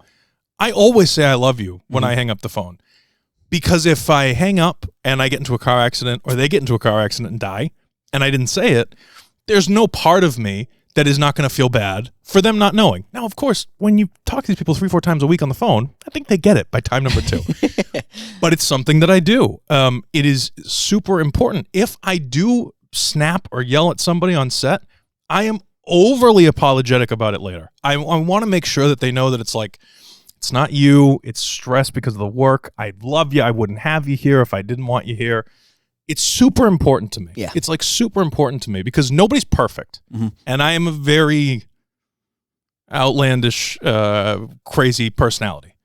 But like, that doesn't excuse bad behavior. Yes. So it's like, I mess up. I have moments of weakness. Yep. But then afterward, it's like, hey, I got to let you know that like, I didn't mean that. You know what I mean? Or I'm not right for being that way, or whatever it is. And equally, if you do a really good job, I'm sure it's important from an acting perspective to have a director or someone say like, hey, that was really good. Yes. You know? Otherwise, you don't know. Yeah, no, So 100%. Yes. It's all communication. It's all like being present and everything else. But it's I don't know. It's just something that I think is all managing your emotions as a guy, I would say. And that's a tough thing that a lot of people just don't want to do, or don't know how to do, and so they're afraid of it. Know how to do. Yeah. And so that takes a lot to self-reflect and to feel what that was like and own it. It's owning that, and right. like it's just yeah. And then it goes into acting, because if you've never had to deal with your own emotions, how could you deal with a character's emotions? You know, 100%. Right. And that's I think why until I was 30 years old I finally didn't feel like I was figuring. I didn't get it. It can get super emotional, man.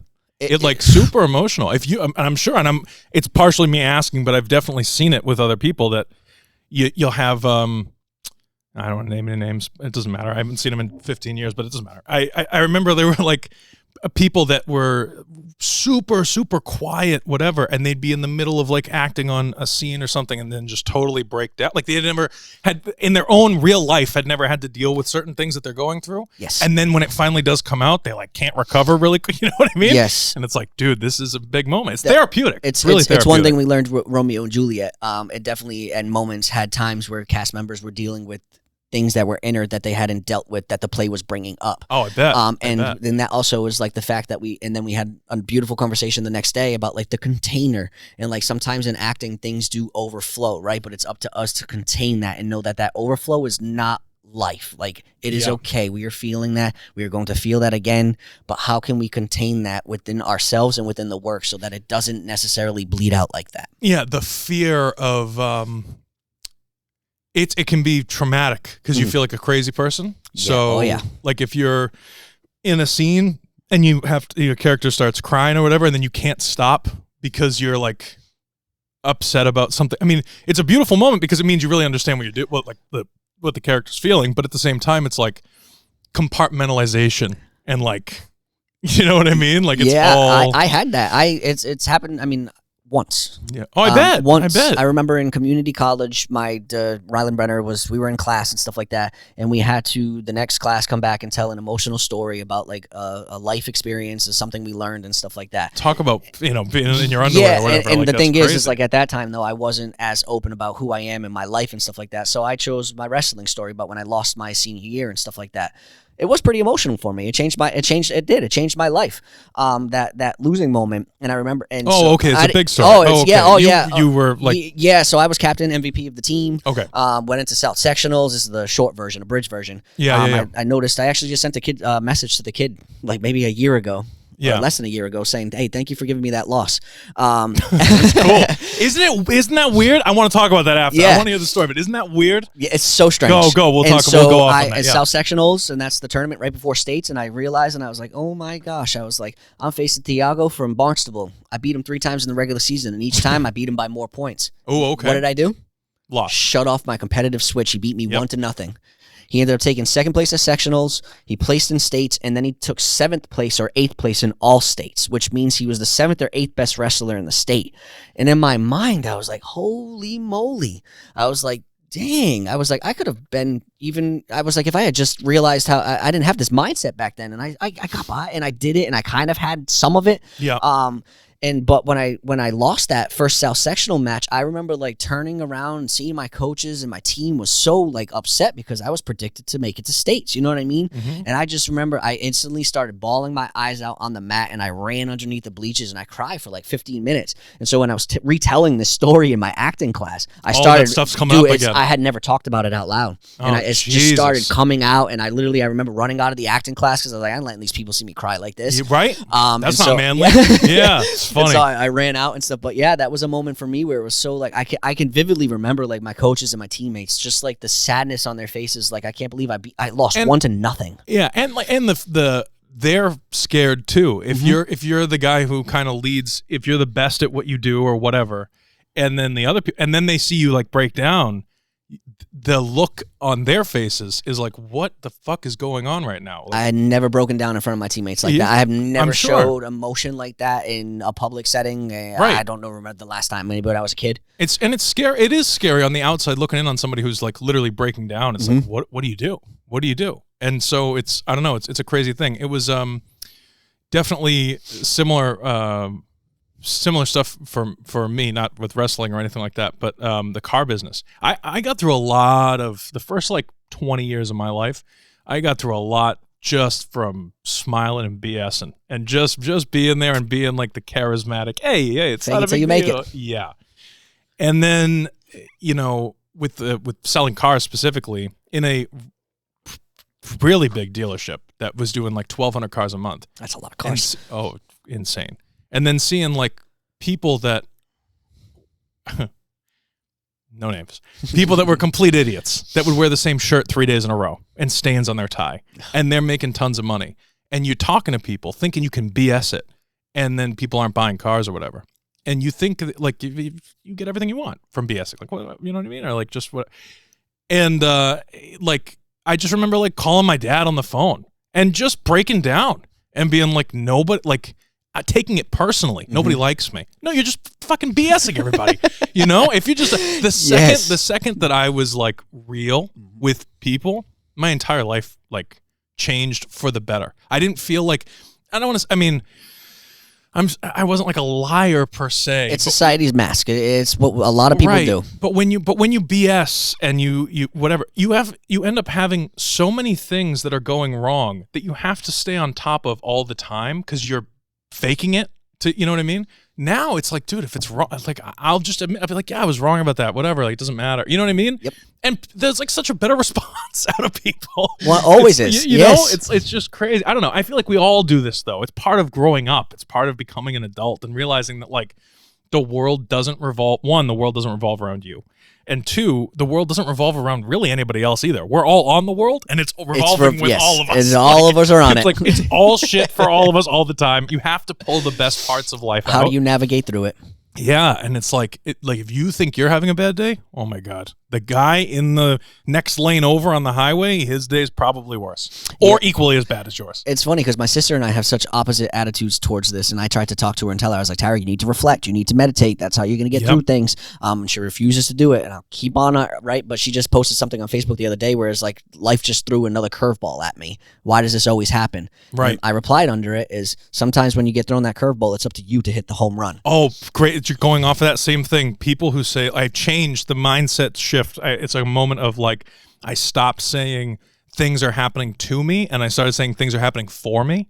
And like, it's so weird. It's a whole mental shift. So weird. Yes. You actually, in some respects, because for a while, if you really do have a mental shift like that, you do kind of have to separate yourself from the people that still are like that. Because negativity breeds yes, it does. more negativity. I don't know what the right saying is there, but there's a saying that goes like that, something like that.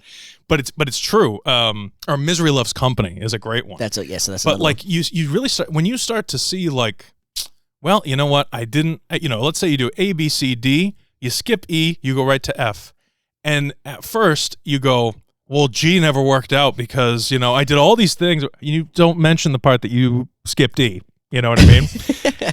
And then you start seeing that all of these other people are also skipping E. Some people are skipping B and D and E. And you sitting there going, if you just did your job, you know what I mean? Yes. And so, if I can do it, there's no reason that guy can't do it. And so you just kind of have to like take a step back from that. You do. And in turn, you end up meeting people that are like, yeah, it's a process, but like you just got to do it. And then it's just weird because the same way misery loves company, positivity and like, success loves company. I love it. It's inspiration to me. So cool. Seeing you do what you do inspires me to keep wanting to that's like I love it. Yeah. Yes, you succeed, I succeed. We can all succeed if we just believe in if that's the and that's it sounds the energy. Honestly, like sitting here listening to it out loud, even the stuff that I'm saying, it's like it sounds so like Disney Channel bullshit. Try it. Fucking try it because it's so good. Anytime you listen to someone who's super successful, what do they say? Be inspired and keep moving forward. Right? Yeah. It's all the same stuff. Read books. Yes. And this is the other thing. Do something creative. Have hobbies. I think one of the most important things is having a hobby or something that you like to do that either you don't tell anybody about. I mean, it's good to like talk about stuff, but something that you do for you that is a positive, creative outlet that you don't do to like make somebody else happy. You don't do it because it's the cool thing to do. You do it because it makes you happy. And like finding that thing is so much more important than like oxygen because it's like it doesn't matter if you're just going through life. It doesn't matter what job you have, acting or behind the camera, or if you're like the person who's like at the in a cubicle all day, 7 days a week or 5 days a week, whatever. Like when you get home at the end of the day, if you have no plans, if you have nothing to do, it's very easy to get into a cycle of like, I just have to go do this again tomorrow. Have a goal. Yeah. I bring up Sam all the time because of that, like the disc golf frisbee thing. Like he is like, I'm going to do frisbee. I'm not doing film today. Like I'm going to do frisbee stuff. With him also, it's the music. He loves making music and stuff. It's a great episode. Go watch it. It's funny because I love what I do, but there are times where I just don't want to write. I just need a second. Right. I don't know if the gym is the thing for me that kind of like grounds me. I mean, that is something that. But even still, like teaching is rewarding to you. Mm-hmm. But like you want to be a writer, you know what I mean? Like you would still write no matter what your job was. Yes. You're just still you're staying within the creative field. I do a lot. My primary income usually is like commercials and promotional videos and doing stuff like that for small businesses. And I love my clients. I would die for my clients. I go to the ends of the earth to make them happy. But it's not like I want to make narrative films. Yes. Like that's what I want to do. When I'm on, let me tell you, and I love editing because that's where I got my start in this industry. But there is no drug. I am convinced there is no drug, whether it's prescribable or illicit from some guy's trunk, that will give me the same feeling as when I'm on set, whether I'm screaming or not. I am high as a kite for the entire duration of like between setup, first, light bag comes in to like the last C-stand comes down. There is nothing that makes me happier than being on set and like that flow of like take after setup after, even when people are upset, it's, we got to do this all over again. I love it. There's nothing like it. I'm the same way. And you'd find this funny though, is because as much, like I said, I enjoy writing more than anything, right? But acting is the one thing that I still get that rush from like that. Yeah. That's the one thing that makes me feel alive like that. Yeah, I don't know if it's because writing is like, I'm writing right now and I'm here in my world, right? So maybe that's why, because I'm all in here and in here. Yeah, whereas like acting, there's something about it, like directing, being on set, like I love it and stuff like that. But man, I love being in, like it is a great, this is so cool. Yeah. It's so cool. Like, it's so cool. It's so cool. I tell people this all the time. Like, it's like when people are stressing out, like, do you realize, like, look around the room. Do you know what we're doing right now?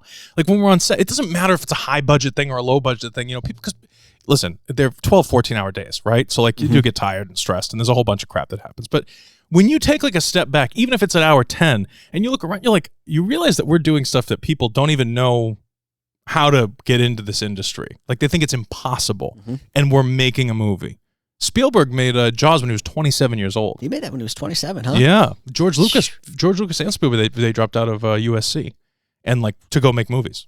Like that was, yeah, it's insane. That is one thing. Sometimes I go back and I'm editing these, and I'm like, oh, I never got that question answered because I interrupted and you know what's funny though is because I also host. Right? Oh yeah. I sometimes am like, okay, both of us just okay. Let me help bring that back. Let's go back to the Patrick Bateman in the mirror thing. Like you know, it's like finding because it is sometimes it's like, and that's natural conversation, right? And so you're trying to find a way to have a natural conversation, which natural conversations go all over the place, right? Whereas this is natural, obviously. Well, I was thinking about you like before, like when you first texted me, like, okay, I'm free this day, whatever, blah, blah, blah. Like obviously I've been thinking about, you know, but I don't want it to come off like an interview, like 60 minutes interview.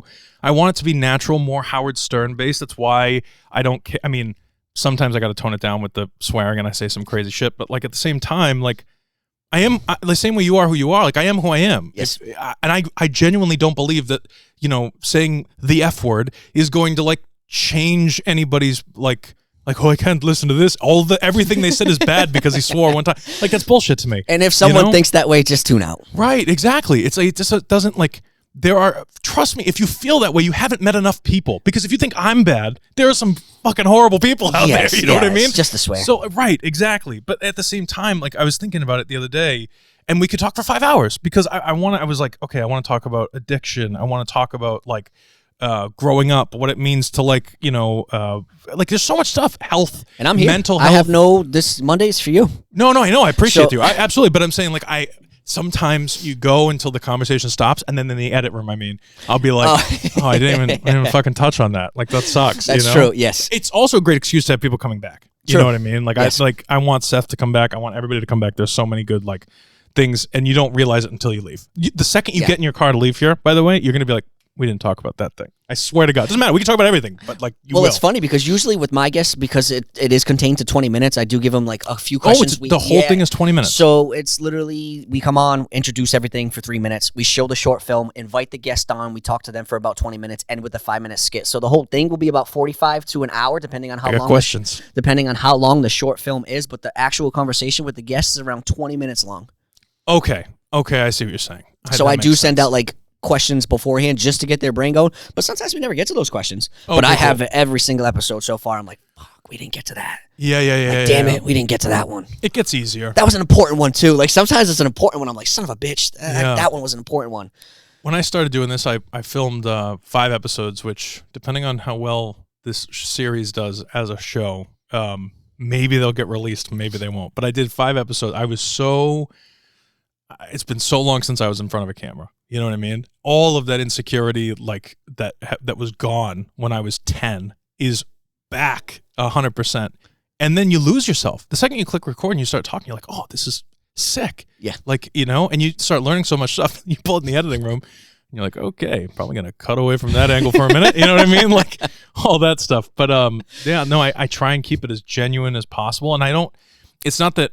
They're different shows. Like your show is about the work that's being done, and like you want to promote that stuff, and it's I don't know what the right wording is, but it's like geared toward specificity. The whole reason I started this was because there wasn't a lot of work because of the strike. I needed a little bit of like, I can't sit here alone all day doing nothing. I need human to human like contact. Yep. And I also realized that like I don't know a lot about the people that I care about the most in the whole world. Seriously. I mean, if I'm writing or if I'm, you know, casting something, like I immediately go to Ryan Curley, Kyle Gregory, like all of these different actors and all that stuff. And I'm like, but who are these people? I mean, I care about you. I care about your success and your career and everything. And it doesn't matter if you were a PA on set. I just had a Zoom call with Jaden Moffat recently. And like, he is doing stuff that when I met him, he was a PA on 4 of a Kind. Okay. And I don't think he was there that first day when you were on, but he was on for the rest of the shoot. And then he interned for me and he worked for me all summer. And, you know, we did the music video with Mary Zima and everything. And I mentally beat the crap out of him. There's no question in my mind. And then he went to college and we parted ways, not in a bad way. He was busy and I was busy and whatever. And then we talked recently and just kind of like reminisced and then talked about his film that he's doing now for his senior year. And I mean, it just like, it's so inspiring to see a literal child being like, I mean, he's a man. Yeah. You know, and he's like coming into himself. Yep. And I just remember like the very first Zoom call that I had with him when I was like, all right, listen, if you want to intern here, blah, blah, blah. I mean, he even said to me, he was like, I thought I was going to be getting you coffees and stuff all day long. And he was DPing projects. Yeah. I mean, heavily I'm involved. Very trial by fire. Like, you're going to do it. And if it's wrong, I'm going to beat your ass. And on top of that, you're going to do it again. I think on the bright side, though, if he interned with you, the rest of the world is going to seem pretty solid for him. I think so. 100%. I think there's a lot of stuff. I deal with people the same way I was dealt with growing up. And maybe that's right, maybe that's wrong. But ballots. You know. We try, we do what we can. But the people that survive, you know, the people that there's no question. I mean, that kid is a fucking genius. And you can't invent talent. You just have to find it. You pull it out. What I mean? Yep, and that takes a certain, I'm not tooting my own horn, but that does take a certain type of person, because if you're not willing to like push somebody from my position, if you're not looking to push somebody to get to that point, I also know how to deal with it. Like if I really, it's not like I broke him down or anything like that. He was always showed up, you know? Yes. He was very, very punctual and everything else. But like if I really hurt him emotionally or something, I would have totally stepped back and be like, yo, I'm so sorry. I didn't mean that. You know what I mean? But there were definitely, I mean, you can ask him, I'm sure there were definitely some moments of like frustration where I was like, no, we're doing it again. You can go home. You know, Dan Keating is another one. Oh my God. He said to me one time, and he'll laugh, and I can say this, I'm not talking shit. He would laugh if he heard this. There was a time where same summer actually, him and Jaden both interned for me. And I asked him to do something, and he said, I mean, he was 18, he was a child. He goes, do I have to? Blah, blah, blah. And I was like, yeah, what are you talking about? I'm paying, you're here. Like, I say intern, but they were paid, you know? And I was like, you're here? He goes, well, I don't know. I mean, that really wouldn't make my life a lot easier. Okay, so I snapped, right? I snapped because I'm paying you to make my life easier. Like, that's why you're here. That's totally a maturity thing. He was a child. I don't mean that in a bad way. We laugh about it. I say it all the time to him on the phone. It was hilarious. In the moment, it wasn't hilarious. But like looking back, he would never say that now. I mean, Dan is the first person, if I call him just to bullshit and be like, hey, dude, I just want to talk to you about this one thing or whatever, he's the first person, if he doesn't answer the phone, before the phone hangs up, it's like one of those custom I'll call you laters where he's like, I'm in class right now, blah, blah, blah, but I'll call you back. I mean, he's so on it now, where when he first started, he was just a kid who liked filmmaking stuff. I mean, it's like, to watch that growth is so cool to me. I love that. It must be why you love teaching and stuff too. And I've always wanted to be a teacher. Yeah. And because of that, and I think it goes back to my wrestling days. Like I never thought I'd be captain, MVP of the team and stuff like that. But the reason I was voted MVP and captain is because I just enjoyed helping others. It's been a natural thing.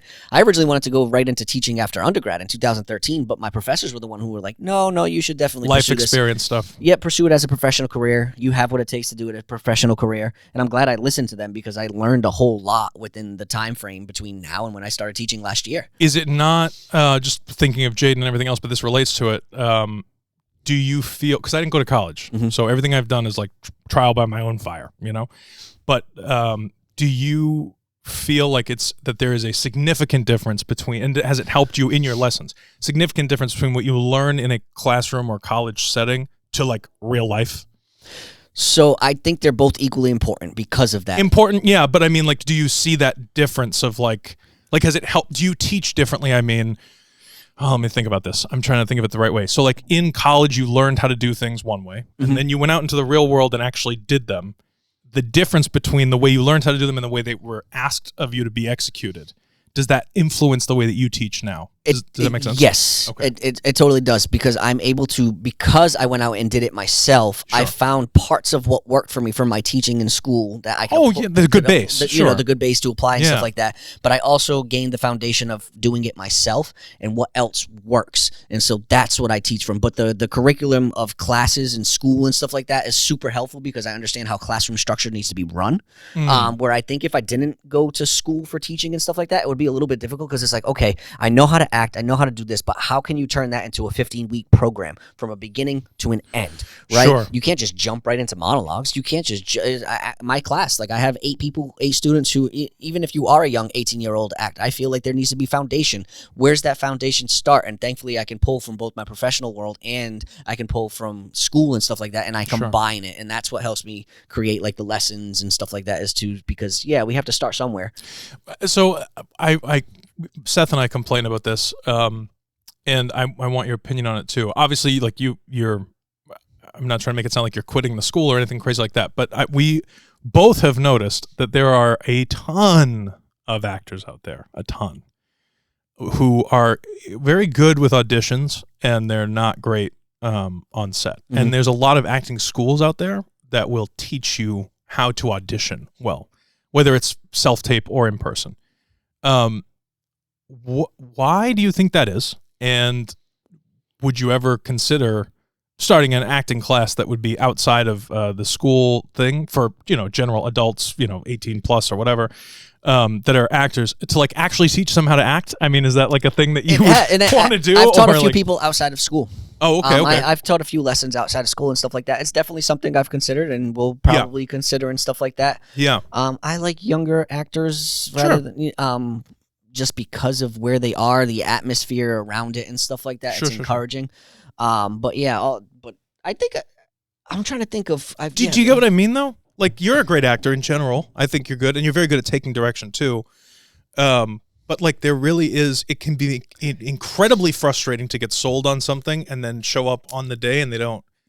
They just have a billion questions or whatever it is that's like should have been asked previous weeks. They don't know how to navigate the character. Yeah, it's very frustrating. Yeah, very frustrating. That could be a very frustrating thing because you're selling something that. It's not everybody. I work with great actors, but I'm just saying.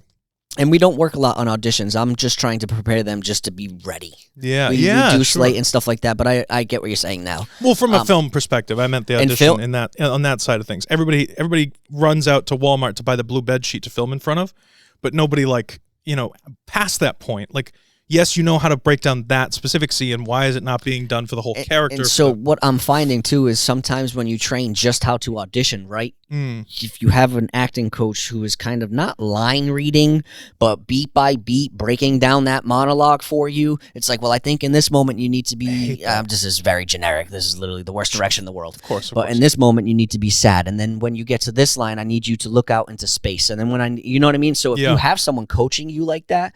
Yeah, you're going to have a great audition because they are actively finding those beats for you. Well, you're doing basically an impersonation of them. Yeah. You know what I mean? So, you're doing it the way they're telling you to do it. And so that could be bad for someone because you're not asking the questions yourself, right? We need to, and it goes back to the questions you brought up earlier, right? Is that it's not just about the audition. It's like, how can you understand the character? What are the given circumstances? What is your character experience? How did they grow up? What's their psychological breakdown? What is happening in this moment that you understand from this point of view, get you to this point of view? It's like all these deep, deep questions that acting is easy. Acting is simple. Yeah. But acting is complicated. Yeah. It's such an oxymoron because I say it's simple and easy, but it's not. But it is. I don't know how to Okay, so this is a prime example of what does Kyle Gregory act like? You don't even know because you've been you for 35 years. Mm-hmm. So you're just you. Yeah. So then trying to embody that in someone else, I think that's something, again, it's something that directors don't like to deal with on set and shouldn't have to deal with because they're, doing so many other things. But from an acting perspective, if you're breaking down a scene, what did your character do? These are things to work on by yourself. What did your character do before this movie started? Mm-hmm. Where are they from? What's their, daily routine like? What is that all about? Who are they? Yeah, that's my biggest thing. So Stella Adler was big on given circumstances and stuff like that. Sure. And I also went to school originally for counseling. So the whole given circumstances, how we're formed, sociology, psychology. Yeah. That's I love that stuff. Yeah, and I think that's how you ground your stuff. But sometimes it's simple. I can't think of, is it Chekhov? There's the psychological gesture and stuff like that where you start finding center of gravities within your body, or you're able to start molding. It's not what I studied. And you can start okay, so here I am. Right. I'm just chilling right now, right? This is how Kyle sits. But, I don't know, if I played someone who's, hey, Nick, Right, exactly. Let's have the conversation today. Exactly. You know, and so you just simply find your center of gravity, and then you have to get used to this. Yeah. This is so uncomfortable. If I sat here this whole time, hey, Nick, I would ask what's wrong with you, but yeah. Nick, this is Kyle now. Right, yeah, it'd be like, what? What's exactly. going on with that guy? 100%. But if I got used to it and I was here and we rehearsed it and stuff like that, eventually this becomes natural because you've held yourself in it for so long. Right.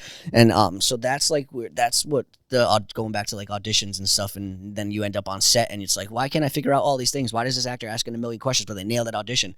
It's because they haven't been trained with all of these deeper things that go into acting. Right. There's so many ways to approach acting and they all work. Right. And also oh my God, it's so good. I could just keep going. I love it. I could talk about this stuff all day long. Same, dude. I think it's great. What do you think is different about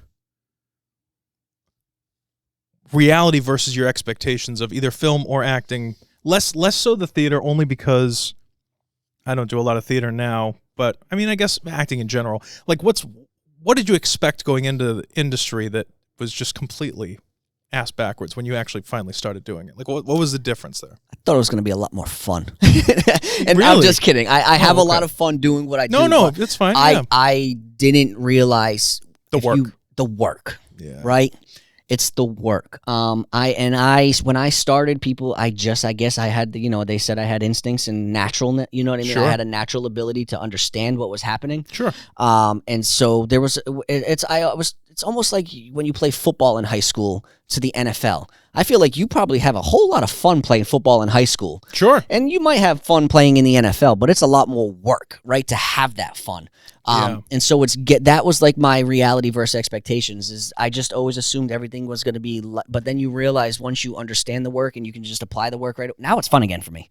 But there was definitely a long period of time where it felt like I was trying to figure it out and like, what is the work? And so that was the thing that my expectations was like, oh, when you start meeting people who really want to just constantly do great stuff, you have to put in the work. I think that's something that is there's logistics that I call it logistics of like doing your job. And I think that that's where the frustration builds from. So it is a misconception to me. It's a misconception that it's supposed to be fun. Mm-hmm. I think the fun or the good feelings or the happiness that comes from it comes from doing the work the right way. Mm-hmm. So I feel like, and again, I've had most of the people who I have on my set have been on this show. So I'm not like, it's not a shitting on anybody in particular or anything like that. But there have definitely been situations where, like the Dan thing, it's not going to make my life easier or whatever. Okay, but like, I am giving up $10,000, $12,000, $15,000 of my own hard-earned, saved money to create this thing, and you agreed to come help me do that thing.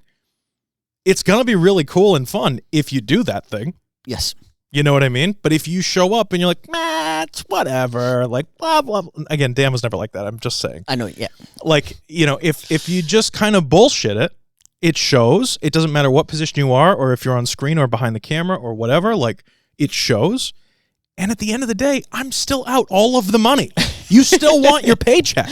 Yes. So like if it's going to be a jobs and work in general can be extremely rewarding as long as you do the work. Yep. And then does it not feel better when like you've done the work and people go, wow, that was so easy, but you're like, you have no idea. Yeah. Like, it's like, oh, that means I did my job right. Yes. You know what I mean? Yep. We have it in acting. Sometimes we call it serious fun because technically it is playing. You are using your imagination. You're pretending. You're using your imagination. It's all bullshit. Like, it's literally all fake. It's you know wild when you think about it. We're adults literally using our imagination. Still. It's like playing house when you were a kid. Yes. And that one weird girl who wants to be the dog. You know what I mean? You know what I'm saying? Like, you're just like all playing pretend. It's wild. So that was like one of my first. So this is how I know. Like one of my first or second classes, we do image walks, which literally everyone in class has to like walk around. And I started pretending. I was like, all right, now it's super hot. It gets like 100 degrees, 120. Yeah. You have to keep going to work though, and all of a sudden the floor is turning to marshmallow. And so like while I'm having them go and like to see like the business majors and criminal justice, like they were doing it, but they definitely had that like, what are we looking doing? At each other like, why are we here? Why are we? Are doing we 5 this? years old? Yeah. Like, what are we doing?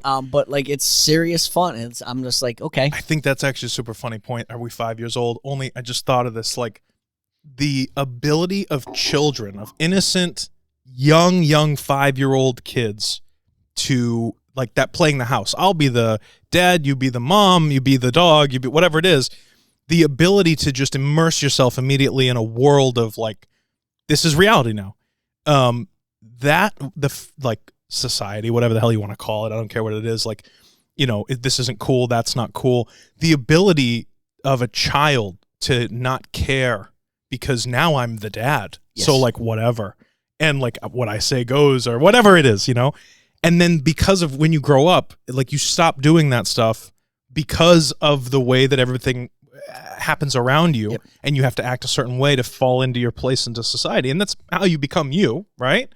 But like, I think that we all still have that childlike kind of, well, I guess I'm the dad now. You know what I mean? 99% of us, aside from the 1% of the population who just don't understand art or that side of life at all. But those are the people that go on like road trips and don't listen to music. Like, you know what I mean? But for like the most part, like, yeah, of course. How many of us still watch TV shows and music and movies? Clearly, your brain still loves that. Exactly. Mm-hmm. I love the like just that being able to be anything. It's so cool. I do it too. Behind the camera, we all do. Like, what are we doing? Yes. What are we doing? And I think that there's like a part of it, like in art in general. I think that's why people get so pretentious isn't the right word, but people get so like tight about like defending what they do as art because they're afraid to admit that what they're doing is bullshit. And I don't mean bullshit in a negative way. I mean like in we're all just faking it till we make it.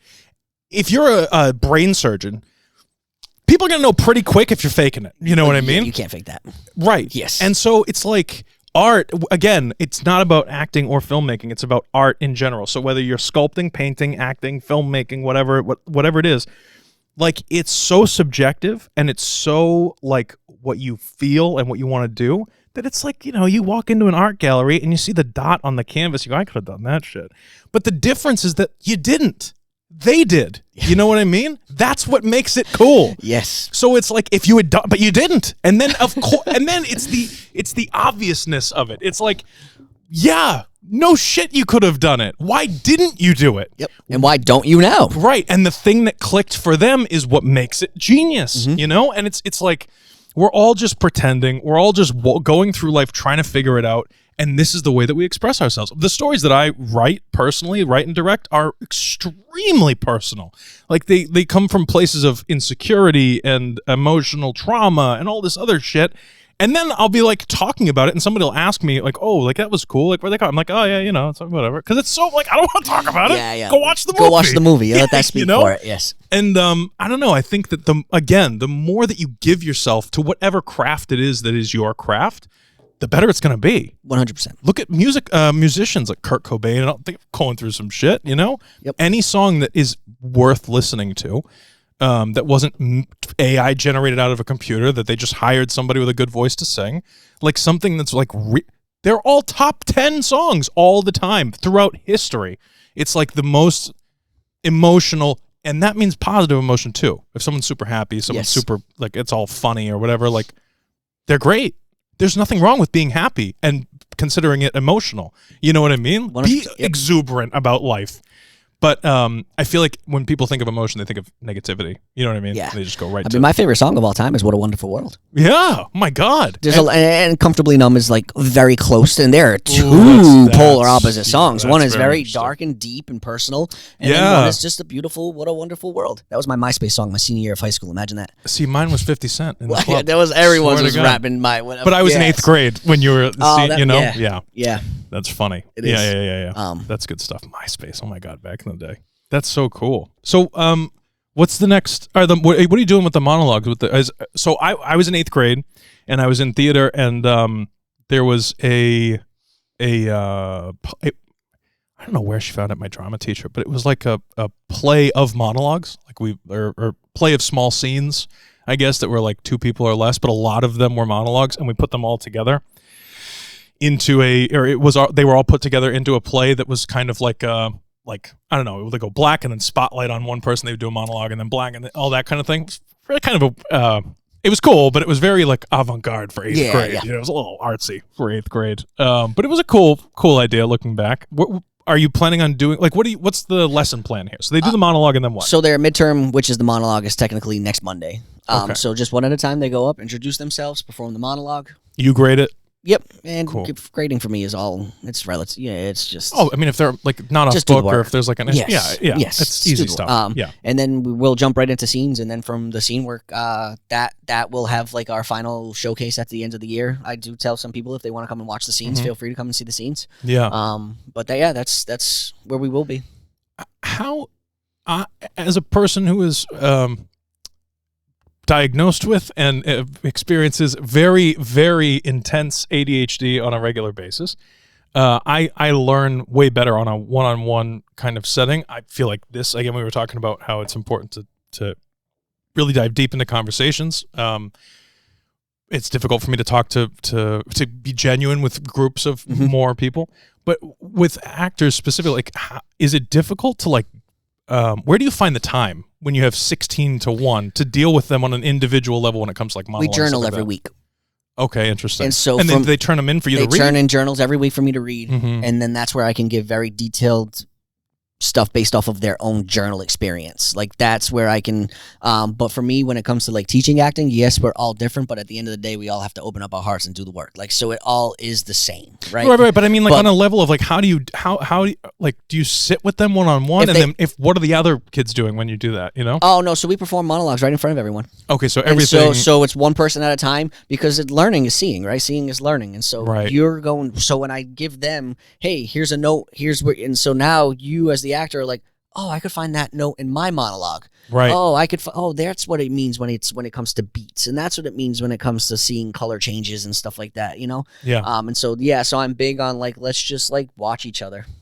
It's interesting, I'm sure, to like see the camaraderie. So again, I'm big on like praising in public, punishing in private, and it's not a punishment to critique something at all. But what I mean is like, if you're getting critiqued, let's say you're the first person up, right, day one, and you go up and you try and do something and you fuck it all up, and then you critique them, and there's other kids there that are like kind of giggling. It happens every by the last time, like that you do it, everybody's like, "Oh, good job, buddy! Like it's okay," you know, like no, because they know they're going up next.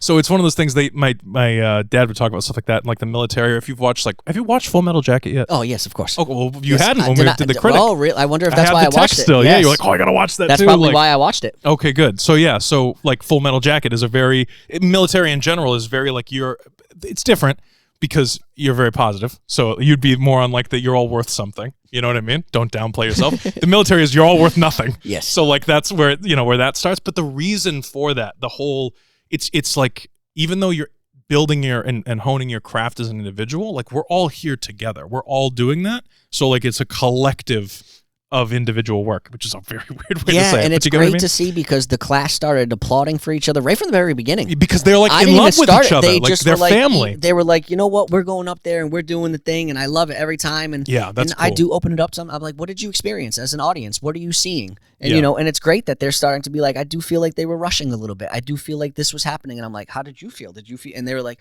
I did rush through that. Yeah. And I could see it. I'm so in tune with where my students are. I could see small little things of fingers moving now. Oh, I and, bet. You know what I mean? Just I a little bet. detail of like sweater grabs, feet. I'm just nonstop trying to see where they are. Right, 100%. And it's yeah. So it's nice that the students are starting to slowly catch on and see like that's the work. It's just like Right. It's really all about the images. Really, you know what I mean? Just commit to. It's just like life. When I tell you a story, I don't have to fake those images because those images are there. If I tell Yeah. it's the same. It's all there.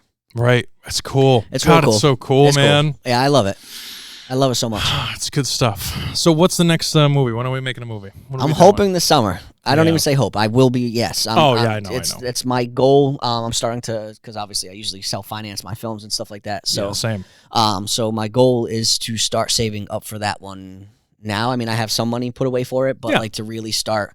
I'm hoping June or July, but I know that I have the other short film to do, and then I have Mary's music video. And so like I'm trying. My brain does not want to. That's a lot of projects to produce and direct at once, and so I'm not good with that. Yeah. I'd rather just do one film a year if I could. Like, that is my brain. Unless you start paying me some good money and I don't have to worry about anything. You know what I mean? Oh, of I could course. do one every 6 months as long as I have 6 months to prepare. Like, you know what I mean? Right, Whatever that is. But yeah, so I'm hoping June, July.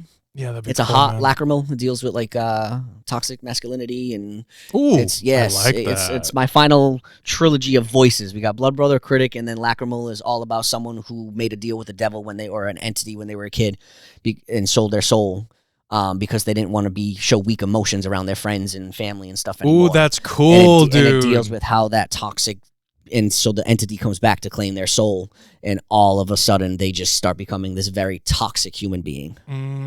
Yeah. I like. Yeah, I thought I was like, I've always wanted to tackle that, and I was like, ooh, horror would be a really good way to tackle that toxic masculinity. Yeah. And that's a pretty. Originally, I didn't have no entity or anything like that. It was just like a person like hearing voices and stuff like that. But a part of me kind of wants to go the entity route right now. Do it, yeah. But why not? That's just a different level of production because now I have to. I'm trying to imagine. Come on, man. What the entity looks like. Is it visual? Yeah. Is it someone like, you know what I mean? Is it actual practical? Which I love practical if it's done right. Yeah. So that's where I'm landing with that. And I actually, if it all works out, Brian is someone who I have in mind for it, of just like this very wholesome looking person that just starts hearing Brian McDonald. Brian McDonald. Yeah, that just starts hearing stuff like just really dark, and they end up going to a therapist, and like the therapist is trying to get him to open up, and it's just like this whole darkness that starts engulfing. And I'm already seeing like things of like when the coffee dripping, like I see like coffee like coming. You taught me so much, man, on set of The Critic about like editing, because my brain now when I write I'm writing to the edit, which super important, which is so important because like I'm seeing shots of like coffee dripping into a cup now, which you know me, I don't have a lot of inserts in my stuff. But like as nobody ever does, as the coffee drips, like I'm imagining he just starts like you hear the, but underneath you start hearing. Yeah.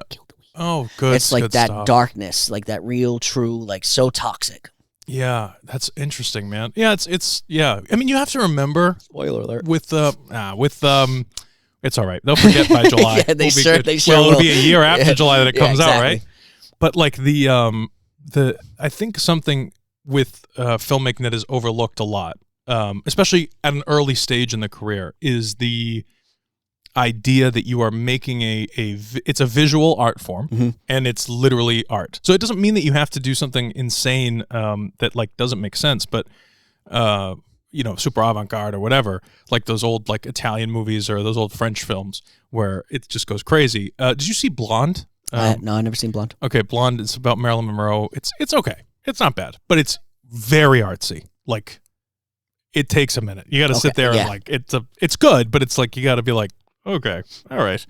But if you're just like regular movies and then you go watch Blonde, it feels a little bit like an acid trip. Like it's that artsy. That's very artsy. Yeah. Yeah. And it's interesting, but it's for a certain audience and whatever. But even if it's a regular film, like it's a film. It's not ham radio. Like it's a film. So like and coverage is important and the edit is important or whatever else. But like if you're not thinking about as a filmmaker, right? So moving on from acting for a minute, but like as a filmmaker, if you're not thinking about like what this is going to look like in the end, you can't just trust is super important in a DP. Evan's great and like Colin's great and everything else. But from a directing standpoint, like especially at a stage where you're not like a hired director to like make a movie, you are the EP and everybody else involved. Like you're the guy who decides.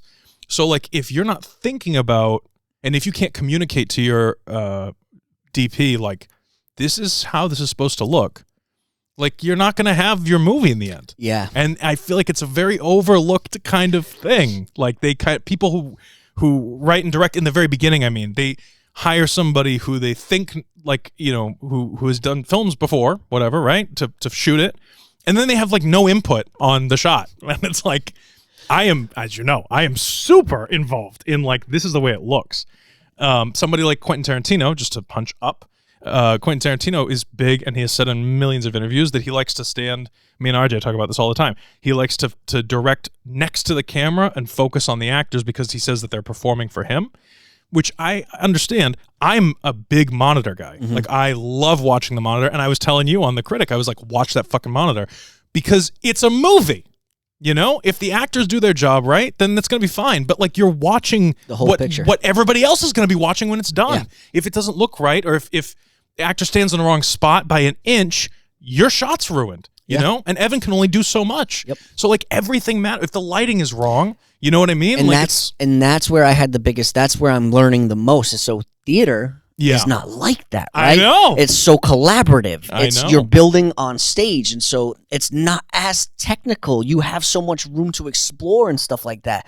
And so that's what I've been learning the most with is like the more specific you are in film, the easier it makes life for everyone on set. 100%. And I always approached it where I just looked at like a DP, and I relied heavily. And obviously in my scripts, I do have shots written and stuff like that. Sure, I do have a good understanding. And Evan's great. Like I'm Evan's not shitting on any of the work. No, of course. No, I love Evan. Yeah. She's worked on literally almost everything I've ever done. Sure. And so for me, it's like he's been great with, I'm like, all right, Evan, this is where I'm at right now. This is what I'm like. And you get what I'm saying? And he'd be like, okay. Right. Okay, but I think now, after working on the critic with you and stuff, I can start making that easier for everyone to understand. Sure. And obviously, I'm still going to keep learning, and I still have so much to learn. But I think that's where I am now. Is like I'm starting to see that the more specific you are in everything, it just makes life easier on set. I'm happy that you're editing, man. I think it's great. I think that like every person who directs should, whether they start as a director or an editor, they should do both jobs at some point in their life because it is.